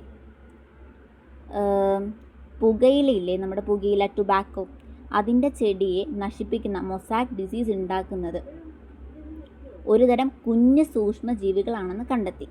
അദ്ദേഹം കണ്ടെത്തി എന്നാണ്. അദ്ദേഹം നോക്കിയപ്പോൾ ടുബാക്കോ പ്ലാന്റ്സിൽ ഡിസീസ് ഉണ്ടാക്കുന്ന ആരൊക്കെയുണ്ട്, അപ്പോൾ അവരെന്താണ് ഒരു കുഞ്ഞ് സൂക്ഷ്മജീവികളാണെന്നൊക്കെ അദ്ദേഹം കണ്ടെത്തി. അദ്ദേഹത്തിന് ആ സമയത്ത് അറിയത്തില്ല ഇതൊക്കെ വൈറസാണ്. അദ്ദേഹം നമ്മുടെ ഡിമിത്രി ഇവനോസ്കി എന്ത് ചെയ്തു, പുറത്തോട്ടിറങ്ങി നോക്കിയപ്പം എന്താണ് ഈ ടുബാക്കോ പ്ലാന്റ്സിൽ ആ ഒരു ടുബാക്കോയുടെ ഇലയെ നശിപ്പിക്കുന്ന മൊസാക്ക് ഡിസീസ് ഉണ്ടാക്കുന്ന ഒരു തരം കുഞ്ഞു ജീവികളുണ്ടെന്ന് കണ്ടെത്തി. ആ കുഞ്ഞു ജീവികൾ വൈറസ് ആണെന്നൊന്നും അയാൾക്ക് അറിയത്തില്ലായിരുന്നു. അദ്ദേഹം വൈറസിനെ ഇൻവെൻറ്റ് ചെയ്യാൻ പോവാണെന്നും പുള്ളിക്കാരൻ അറിയത്തില്ലായിരുന്നു. പക്ഷേ പുള്ളി കണ്ടുപിടിച്ച ആ ഒരു സൂക്ഷ്മജീവികളെ പിന്നീടാണ് വൈറസ് എന്നൊരു പേരൊക്കെ കൊണ്ടുവന്നത്. അത് വേറെ സയൻറ്റിസ്റ്റാണ്. എന്നാലും പുള്ളിക്കാരനാണ് ആ ഒരു 1892 ഇങ്ങനെ ഒരു കാര്യം കണ്ടെത്തിയത്. ഓക്കെ, ഇവ ബാക്ടീരിയേക്കാൾ ചെറുതാണെന്നും അദ്ദേഹം തെളിയിച്ചു. അതെങ്ങനെയാണ് അത് തെളിയിച്ചതെന്ന് ചോദിച്ചാൽ, കാരണം ബാക്ടീരിയ കടന്നു പോകാത്തൊരു സാധനമാണ് ബാക്ടീരിയ പ്രൂഫ് ഫില്ലേഴ്സ് എന്ന് പറയുന്നത്. അതായത് നമ്മൾ ഈ ചായ അരിക്കത്തില്ലേടാ, നമ്മൾ ചായ അരിക്കുമ്പോൾ അതിനകത്ത് തേയില ഇങ്ങനെ ഈ അരിപ്പയുടെ അകത്ത് തേയില നിൽക്കും. ആ ഒരു ഇതെന്താണെന്ന് ചോദിച്ചാൽ നമ്മളുടെ ഈ ചായയൊക്കെ അരിക്കത്തില്ലേ അരിപ്പ വെച്ചിട്ട്, അപ്പോൾ നമ്മൾ ചായ അരിക്കുമ്പോൾ തേയില എന്ത് ചെയ്യും അരിപ്പയുടെ അകത്ത് പറ്റി നിൽക്കും. കാരണം തേയിലേനേക്കാളും ചെറിയ ഊട്ടയാണ്, തേയിലക്ക് ഒരിക്കലും അതിലൂടെ കടന്നു പോകാൻ പറ്റില്ല. അപ്പോൾ അതേപോലെ തന്നെ ബാക്ടീരിയനേക്കാളും ചെറിയ സൈസിലുള്ള ഹോൾസ് ഉള്ള ആ ഒരു ബാക്ടീരിയൽ പ്രൂഫ് ഫില്ലേഴ്സിലൂടെ ഇതിനെ കടത്തി വിട്ടപ്പോൾ ബാക്ടീരിയയ്ക്ക് എന്ത് ചെയ്യാൻ പറ്റില്ല, അതിലൂടെ പോകാൻ പറ്റിയില്ല. അപ്പോൾ ബാക്ടീരിയയ്ക്ക് അങ്ങനെ പോകാൻ പറ്റാത്തത് കൊണ്ട് തന്നെ ബാക്ടീരിയ അവിടെ തങ്ങി നിന്നു. അപ്പോൾ ബാക്ടീരിയൽ പ്രൂഫ് ഫില്ലേഴ്സിലൂടെ എന്ത് ചെയ്തു, ഇവർ ഈസി ആയിട്ട് കടന്നുപോയി. ഇനി അടുത്തയാണ് MW ബെസർനിക്. പുള്ളിക്കാരൻ എപ്പോഴാണ് വന്നതെന്ന് ചോദിച്ചാൽ ഒരു 6 വർഷം കഴിഞ്ഞപ്പോൾ, അത് 1898 വന്നു. എന്നിട്ട് ഡെമോൺസ്ട്രേറ്റ് ചെയ്ത് കാണിച്ചു. അതായത് ഇവനോസ്കിയോട് പറഞ്ഞു, ഇവനോസ്കി നീ എന്താ ചെയ്തത്, നീ ജസ്റ്റ് ഒരു മൈക്രോ ഓർഗാനിസത്തിനെ കാണിച്ചിട്ട് അത് ബാക്ടീരിയനേക്കാളും ചെറുതാണെന്ന് മാത്രം പറഞ്ഞു. പക്ഷേ ഒരു ഹെൽത്തി പ്ലാന്റിന് നമ്മൾ ആ ഒരു പ്ലാന്റിന് ഡിസീസ്ഡ് ആയിട്ടുള്ള ടുബാക്കോയുടെ അടുത്ത് കൊണ്ടേ വെച്ചാൽ ആ ഡിസീസ് പകരുമോ ഇല്ലയോ എന്ന് നീ പറഞ്ഞില്ല, പക്ഷെ ഞാനത് തെളിയിക്കാൻ പോവുകയാണെന്ന് പറഞ്ഞിട്ട് ഡെമോൺസ്ട്രേറ്റ് ചെയ്ത് കാണിച്ചു കൊടുത്തു. That extract of the infected plants of tobacco could cause infection in healthy plants and name the new pathogen virus called Contagium vivium fluidium. അതിൻ്റെ അർത്ഥം എന്താണ്, ഇൻഫെഷ്യസ് ലിവിങ് ഫ്ലൂയിഡ്. എന്നിട്ട് എന്ത് ചെയ്തു, ഹെൽത്തി പ്ലാന്റ്സിന് എന്ത് ചെയ്തു, ഒരു ഇൻഫെക്റ്റ് ആയിട്ടുള്ള പ്ലാന്റ്സിൻ്റെ അടുത്തുകൊണ്ട് വെച്ചിട്ട് അതിനും കൂടെ ഡിസീസ് പിടിപ്പിച്ച് കാണിച്ചു കൊടുത്തു. എന്നിട്ട് ഈ ഡിസീസ് പിടിക്കാൻ വേണ്ടി എന്തോ ഒരു സാധനം അവിടോട്ട് പോകുന്നുണ്ടല്ലോ, ആ ഫ്ലൂയിഡിനെയാണ് കൊഞ്ചാജിയം വിവിയം ഫ്ലൂയിഡിയം അല്ലെങ്കിൽ ഇൻഫെഷ്യസ് ലിവിങ് ഫ്ലൂയിഡ് എന്ന് പറഞ്ഞത്. എന്നിട്ട് ഈ പാത്തോന് വൈറസ് എന്നൊരു പേര് കൊടുത്ത ആരാണ്, WM ബെസർനിക് ആണ്. അത് ഓർത്തിരിക്കേണ്ട ഏറ്റവും ഇമ്പോർട്ടൻ്റ് ആയിട്ടുള്ള പോയിൻ്റാണ്. ഇനി അടുത്തയാണ് പിന്നെ അടുത്ത വന്ന ആളാണ് WM സ്റ്റെയ്ലി വന്നിട്ട്, അത് അദ്ദേഹം വന്നത് എപ്പോഴാണ്, 1935 വന്നിട്ട്. അപ്പം ഇവരോട് പറഞ്ഞു, ആദ്യം ഇവനോസ്കിയോട് പറഞ്ഞു, ഇവനോസ്കി നീ ഇത്രയല്ലേ ചെയ്തു വെച്ചോളൂ. എന്നിട്ട് ബെസർനിക്കിനോട് വന്നിട്ട് പറഞ്ഞു, നീ പേരൊക്കെ ഇട്ടു, എന്നിട്ട് ഹെൽത്തി പ്ലാന്റിന് ഇൻഫെക്ഷ്യസ് പ്ലാന്റ് എടുത്തുകൊണ്ട് വെച്ചാൽ അതിന് ഡിസീസ് വരുമെന്ന് പറഞ്ഞു. പക്ഷേ ഇതിനെ നീ കണ്ടിട്ടുണ്ടോ, ഞാൻ ഇതിനെ ക്രിസ്റ്റൽ ചെയ്ത് കാണിച്ചു തരാം, കണ്ടോ, നിങ്ങൾ കണ്ടുപിടിച്ച ആ ഒരു വൈറസിനെ കണ്ടോ എന്ന് പറഞ്ഞിട്ട് ക്രിസ്റ്റൽ ചെയ്ത് ഇങ്ങനെ കാണിച്ചു കൊടുത്തു. അതായത് WM സ്റ്റെയ്ലി 1935 വന്നിട്ട് show that virus could be crystallise and the crystal consist largely of proteins. ഒരു പഞ്ചസാരയുടെ ആ ഒരു തരിയില്ലേ, അതേപോലെ തന്നെ ക്രിസ്റ്റലൈസ് ചെയ്യാൻ പറ്റും. ആ ക്രിസ്റ്റൽസിന് എന്താണ്, പ്രോട്ടീൻസ് ആണ്, ലാർജ് നമ്പർ ഓഫ് പ്രോട്ടീൻസ് ആണ് ഉള്ളത്. They are inert outside the specific host cell. Virus are obligate parasites. എന്താണ് ഈ ഒബ്ലിഗേറ്റ് പാരസൈറ്റ്സ് എന്ന് വെച്ചാൽ, കാരണം അതിന് ജീവിക്കാൻ വേണ്ടി ഒരു ഹോസ്റ്റിൻ്റെ സഹായം കൂടിയേ തീരൂ, ഹോസ്റ്റ് ഇല്ലെങ്കിൽ അതില്ല. അങ്ങനെ ഒരു സാധനമാണ് ഒബ്ലിഗേറ്റ് പാരസൈറ്റ്സ് എന്ന് പറയുന്നത്. മനസ്സിലായല്ലോ എൻ്റെ മക്കൾക്ക്? മക്കളെ, അപ്പോൾ ബാഹുബലി സിനിമയുടെ അകത്ത് നമ്മുടെ പ്രഭാസ് ഇടുന്ന ആ ഒരു കവചില്ലേ, അതേപോലെ തന്നെ നമ്മളുടെ ബാക്ടീരിയാസ് ഇടുന്ന ആ ഒരു കവചത്തിനെയാണ് നമ്മൾ ക്യാപ്സിഡ് എന്ന് വിളിക്കുന്നത്. ഇനി ആ ക്യാപ്സിഡ് ഉണ്ടാക്കിയിരിക്കുന്നത് എന്ത് വെച്ചിട്ടാണ്, കുഞ്ഞു കുഞ്ഞു യൂണിറ്റുകൾ വെച്ചിട്ടാണ്. അവനെയാണ് നമ്മൾ എന്ത് പറയുന്നത്, ക്യാപ്സോമിയേഴ്സ് എന്ന് പറയുന്നത്. അതൊന്നെങ്കിൽ സ്പ്രിങ് പോലെ ചുരുണ്ട രൂപത്തിലായിരിക്കാം, അല്ലെങ്കിൽ ഹെലിക്കലായിരിക്കാം, അല്ലെങ്കിൽ കോണുകൾ പോലുള്ള രൂപത്തിലായിരിക്കാം. അതിനാണ് പോളിഹെൻഡ്രൽ എന്ന് പറയുന്നത്. ഒന്നെങ്കിൽ ഹെലിക്കലായിരിക്കാം, അല്ലെങ്കിൽ പോളിഹെൻഡ്രലായിരിക്കാം. അപ്പോൾ ആ ഒരു കവചത്തിനെ പറയുന്ന ക്യാപ്സിഡ് എന്നാണ്. അത് ഉണ്ടാക്കിയിരിക്കുന്ന കുഞ്ഞു യൂണിറ്റുകൾ വെച്ചിട്ടാണ് അതിൻ്റെ പറയുന്നത് ക്യാപ്സോമിയേഴ്സ് എന്ന് പറയുന്നത്. അതൊന്നെങ്കിൽ ഹെലിക്കലാവും, അല്ലെങ്കിൽ പോളിഹെൻഡ്രലാവും. ഇത് ഈ ഒരു പടത്തിൽ കൊടുത്തിട്ടുണ്ട്, നോക്കി. അപ്പോൾ ഇതിനെയാണ് നമ്മൾ ക്യാപ്സിഡ് എന്ന് പറയുന്നത്. ഇതിൻ്റെ അകത്തുള്ള ആ കുഞ്ഞു കുഞ്ഞു സാധനങ്ങളെയാണ് നമ്മൾ എന്ത് പറയുന്നത്, ക്യാപ്സോമിയേഴ്സ് എന്ന് പറയുന്നത്. ക്യാപ്സിഡിൻ്റെ യൂണിറ്റാണ് ക്യാപ്സോമിയേഴ്സ് എന്ന് പറയുന്നത്. മക്കളെ, ഇനി നമുക്ക് നമ്മുടെ ചാപ്റ്ററിൻ്റെ അവസാനത്തെ സെക്ഷനിലോട്ട് പോവാം. കുറച്ചും കൂടെ ഉള്ളൂ, ഇത് കഴിഞ്ഞാൽ നമ്മുടെ ചാപ്റ്റർ കഴിഞ്ഞു. യുറേക്ക. നമുക്കുള്ളത് വൈറോയിഡ്സിനെ കുറിച്ചാണ് പഠിക്കാനുള്ളത്. അപ്പോൾ വൈറോയിഡ്സിനെ കുറിച്ച് പഠിക്കുന്നതിന് മുമ്പേ ഈ ഒരു ചാപ്റ്ററിൻ്റെ അവസാനത്തെ പാരഗ്രാഫിലോട്ടാണ് നമ്മൾ പോകുന്നത്. അപ്പോൾ നമുക്ക് നോക്കാം. ഫസ്റ്റ് നമുക്ക് ഇതിനെക്കുറിച്ച് കുറച്ച് നിമോണിക്സ് പഠിക്കാം, എന്നിട്ട് ഈ പാരഗ്രാഫ് പഠിക്കാം. അപ്പോൾ നമുക്ക് കുറച്ചുകൂടി ഈസി ആയിരിക്കും. ഫസ്റ്റ് നമ്മൾ വൈറോയിഡ്സിനെ കുറിച്ചാണ് പഠിക്കാനുള്ളത്. അപ്പോൾ വൈറോയിഡ്സ് എന്താണെന്ന് ചോദിച്ചാൽ അവരുടെ ഒരു സാധനമാണ് ദ നേക്ഡ് RNA എന്ന് പഠിക്കാം. അതായത് ഇവർക്ക് എന്തില്ല, പ്രോട്ടീൻ കോട്ട് ഇല്ല. അതായത് വൈറസുകൾക്ക് നമ്മൾ നോക്കിയാൽ പുറത്തൊരു പ്രോട്ടീൻ കോട്ട് ഉണ്ടാവും. പക്ഷേ ഇവരെന്ന് പറയുന്നത് വെറും ഫ്രീ ആയിട്ട് നടക്കുന്ന RNA മാത്രമാണ്. ഇവർക്ക് എന്തില്ല, പ്രോട്ടീൻ കോട്ടില്ല. പിന്നെ ഇവരുടെ പ്രത്യേകതയാണ് ഇവർക്ക് ലോ മോളിക്യുലർ വെയിറ്റ് ആണ്. അതായത് ഇവർക്ക് എന്തില്ല, തടിയില്ല, ഭാരവും ഇല്ല, അങ്ങനെ കുറഞ്ഞ ഒരു കുഞ്ഞനാണ് ഈ ഒരു വൈറോയിഡ്സ് എന്ന് പറയുന്നത്. പിന്നെ ഇത് ഡിസ്കവർ ചെയ്ത ആരാണെന്ന് വെച്ചാൽ ടിയോ ഡിന്നർ ആണ് ഇൻ 1971. ഇനി അടുത്തെയാണ് പ്രയോൺസ് എന്ന് പറയുന്നത്. ഈ പ്രയോൺസിനെ നമ്മൾ എന്താണ് പറയുന്നത്, ഫോൾഡഡ് പ്രോട്ടീൻസ് എന്നാണ് പറയുന്നത്. ഇവർക്ക് ജനറ്റിക് മെറ്റീരിയൽ, അതായത് DNA ഇല്ല, അതുപോലെ RNA ഇല്ല. ഇനിയുള്ളതാണ് അബ്നോർമലി ഫോൾഡഡ് പ്രോട്ടീനാണ്. അതായത് തെറ്റായ രീതിയിൽ മടക്കി വെച്ചൊരു പ്രോട്ടീൻ മാത്രമാണ് ഇവരെന്ന് പറയുന്നത്. അബ്നോർമലി ഫോൾഡഡ് പ്രോട്ടീനാണ്. ഇവർ എന്ത് ചെയ്യുമെന്ന് വെച്ചാൽ തലച്ചോറിനെ ബാധിക്കുന്ന രോഗങ്ങൾ ഉണ്ടാക്കുന്നവരാണ്. That is mad cow disease ആണ്. നമ്മൾ CGD എന്ന് പറയും. That is mad cow disease എന്ന് പറയും. ഇനി അടുത്തയാണ് ലൈക്കൻസ് എന്ന് പറയുന്നത്. ഇവരെന്ന് വെച്ചാൽ പെർഫെക്റ്റ് കപ്പിളാണ്, ഒരു മ്യൂച്വൽ റിലേഷൻഷിപ്പാണ്. അത് ഭാര്യയും ഭർത്താവും പോലെയാണ്. അതായത് ആൽഗെ എന്ന് പറയുന്നതാണ് ഫൈക്കോബയോണ്ടാണ്, അതായത് ഭക്ഷണം ഉണ്ടാക്കുന്ന ഭാര്യയാണ്, ഓട്ടോട്രോപിക്കാണ്. ഇനി ഫംഗസ് എന്ന് പറയുന്ന ആരാണ്? മൈക്കോബയോണ്ടാണ്. ദാറ്റ് ഈസ് വീടും വെള്ളവും നൽകുന്ന ഒരു ഭർത്താവാണെന്ന് ഓർത്താൽ മതി. ദാറ്റ് ഈസ് ഹെട്രോട്രോപിക് ആണെന്ന് ഓർത്താൽ മതി. അങ്ങനെ ആൽഗയും ഫംഗസ് തമ്മിലുള്ള ആ ഒരു മാരേജ് ലൈഫിനെയാണ് നമ്മൾ ലൈക്കൻസ് എന്ന് പറയുന്നത്. ഓക്കെ, അത് ഓർത്തിരുന്നാൽ മതി. ഇനി നമുക്ക് ലൈൻ ബൈ ലൈൻ നോക്കാം. ഫസ്റ്റ് ഉള്ളതാണ് വൈറോയിഡ്സ് എന്ന് പറയുന്നത്. അപ്പോൾ എന്താണ് ഈ വൈറോയിഡ്സ് എന്ന് പറയുന്നത് നമുക്ക് നോക്കാം. അപ്പോൾ ഫസ്റ്റ് ലൈനാണ് viroids. In 1971, Theo Diener discovered a new infectious agent that was smaller than virus and caused potato spindle tuber disease. It was found to be free RNA. It lacked protein coat that is found in virus, hence that is named viroid. The RNA of viroid was of low molecular weight. അതായത് മക്കളെ, നമ്മൾ ആദ്യമായിട്ട് പരിചയപ്പെടുന്ന വൈറോയിഡ്സിനെ കുറിച്ചിട്ടാണ്. ആ viroids കണ്ടുപിടിച്ചത് എപ്പോഴാണെന്ന് ചോദിച്ചാൽ 1971 Theo ഡീനറാണ് ഇത് കണ്ടുപിടിച്ചത്. ആൻഡ് ഈ വൈറസിനെക്കാട്ടിലും വളരെ ചെറിയ രോഗകാരികളാണ് ഇവരെന്ന് പറയുന്നത്. കാരണം ഇവർക്ക് പ്രോട്ടീൻ കോട്ടില്ല. ഇവ ഉണ്ടാക്കുന്ന പ്രധാനമായിട്ടുള്ള ഒരു രോഗമാണ് പൊട്ടറ്റോ സ്പിൻഡൽ ട്യൂബർ ഡിസീസ് എന്ന് പറയുന്നത്. അതായത് ഉരുളക്കിഴങ്ങ് ബാധിക്കുന്ന ഒരു രോഗമാണ് ഇവർ ഉണ്ടാക്കുന്നതെന്ന് പറയുന്നത്. ഇവർ ഡബിൾ സ്റ്റാർ ഇട്ട് വേണം പഠിക്കാൻ. ഇമ്പോർട്ടൻ്റ് ആയിട്ടുള്ള ക്വസ്റ്റ്യൻ ആണ്. ഇനി ഇവരെ വൈറോയിഡ്സ് എന്ന് വിളിക്കുന്നതിൻ്റെ കാരണം എന്താണെന്ന് ചോദിച്ചാൽ വൈറസുകൾക്ക് ചുറ്റുമുള്ള ആ ഒരു പ്രോട്ടീൻ കോട്ട് എന്തില്ല, ഇവർക്കില്ല. അതുകൊണ്ടാണ് ഇവരെ വൈറോയിഡ്സ് എന്ന് വിളിക്കുന്നത്. ഇവർ സ്വതന്ത്രമായിട്ട് നടക്കുന്ന ഒരു ഫ്രീ RNA ആണ് ഇവരെന്ന് പറയുന്നത്. പ്രോട്ടീൻ കുപ്പായമില്ലാത്ത നഗ്നമായ വൈറസുകൾ എന്ന് വേണമെങ്കിൽ വിളിക്കാൻ പറ്റും. അടുത്തൊരു പ്രത്യേകതയാണ് ഇവർക്ക് ലോ മോളിക്കുലാർ വെയിറ്റ് ആണ്. ഇനി അടുത്ത നോക്കിയാൽ നമുക്ക് പ്രയോൺസിനെ കുറിച്ച് നോക്കാം. In the modern medicine, certain infectious neurological diseases were found to be transmitted by an agent consisting abnormally folded proteins. The agent was similar size to viruses. These agents called prions. The most notable disease caused by the prion is bovine spongiform encephalopathy, that is commonly known as mad cow disease in cattle. And it is analogous variant, that is CR Jacob disease in human. അതായത് അടുത്തയായിട്ട് വളരെ കൗതുകമുള്ള ഒന്നാണ് prions എന്ന് പറയുന്നത്. നമ്മളുടെ ഈ ഒരു modern മെഡിസിനിൽ നമ്മളുടെ ഈ ഒരു ന്യൂറോളജിക്കൽ ഡിസീസാണ്. അത് നാഡീവ്യവസ്ഥയെ ബാധിക്കുന്ന ചില മാരകമായ രോഗങ്ങൾ. അതിൻ്റെ കാരണമെന്ന് പറയുന്നത് ഈ അബ്നോർമലി ഫോൾഡഡ് ആയിട്ടുള്ള പ്രോട്ടീൻസ് ആണ്. അതായത് തെറ്റായ രീതിയിൽ മടങ്ങിയിരിക്കുന്ന ഒരു പ്രോട്ടീൻസ് ആണ് ഇതിൻ്റെ റീസൺ എന്ന് പറയുന്നത്. അതിനെ കണ്ടെത്തി. ഇതിൻ്റെ വലിപ്പം എന്ന് പറയുന്നത് വൈറസുകൾക്ക് സാമ്യമുള്ള ഒരു വലിപ്പമാണ്, similar size to that of virus ആണ്. ആൻഡ് ഇത്തരം പ്രോട്ടീനുകളെയാണ് നമ്മൾ എന്ത് പറയുന്നത്, പ്രയോൺസ് എന്ന് പറയുന്നത്. ഇത് ഉണ്ടാക്കുന്ന 2 രോഗങ്ങളുണ്ട്. മൃഗങ്ങളിൽ കാണുന്ന സാധനമാണ് ബോവൈൻ സ്പോഞ്ചിഫോറം എൻസൈക്ലോപ്പതി, ദാറ്റ് ഇസ് BSE എന്ന് പറയും, അഥവാ മാഡ് കൗ ഡിസീസ്. ഭ്രാന്ത് പശു രോഗം എന്ന് പറയും. പശുവിൻ്റെ ഉണ്ടാക്കുന്ന ഒരു മാഡ് കൗ ഡിസീസാണ്.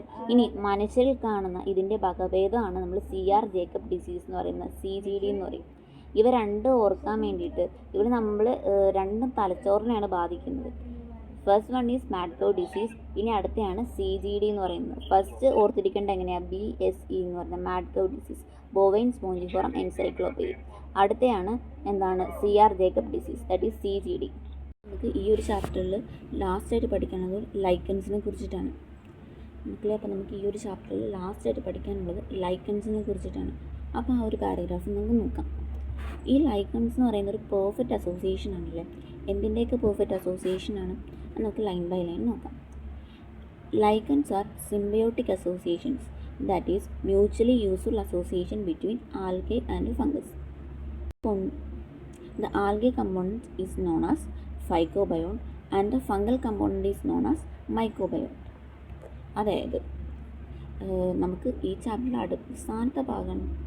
അപ്പം ഇതിൽ പറയുന്നത് എന്താണെന്ന് വെച്ചാൽ ലൈക്കൻസ് പരസ്പരം സഹായിച്ച് ജീവിക്കുന്ന അടിപൊളി കൂട്ടുകെട്ടാണ് ഈ ലൈക്കൻസിനുള്ളതെന്ന് പറയുന്നത്. അപ്പോൾ ഈ സെൻറ്റൻസിൽ പറയുന്നത് എന്താണെന്ന് വെച്ചാൽ ഈ ലൈക്കൻസിനുള്ളതെന്ന് പറയുന്നത് പരസ്പരം സഹായിച്ച് ജീവിക്കുന്ന ഒരു അടിപൊളി കൂട്ടുകെട്ടാണ് ഈ ലൈക്കൻസിനുള്ളത്.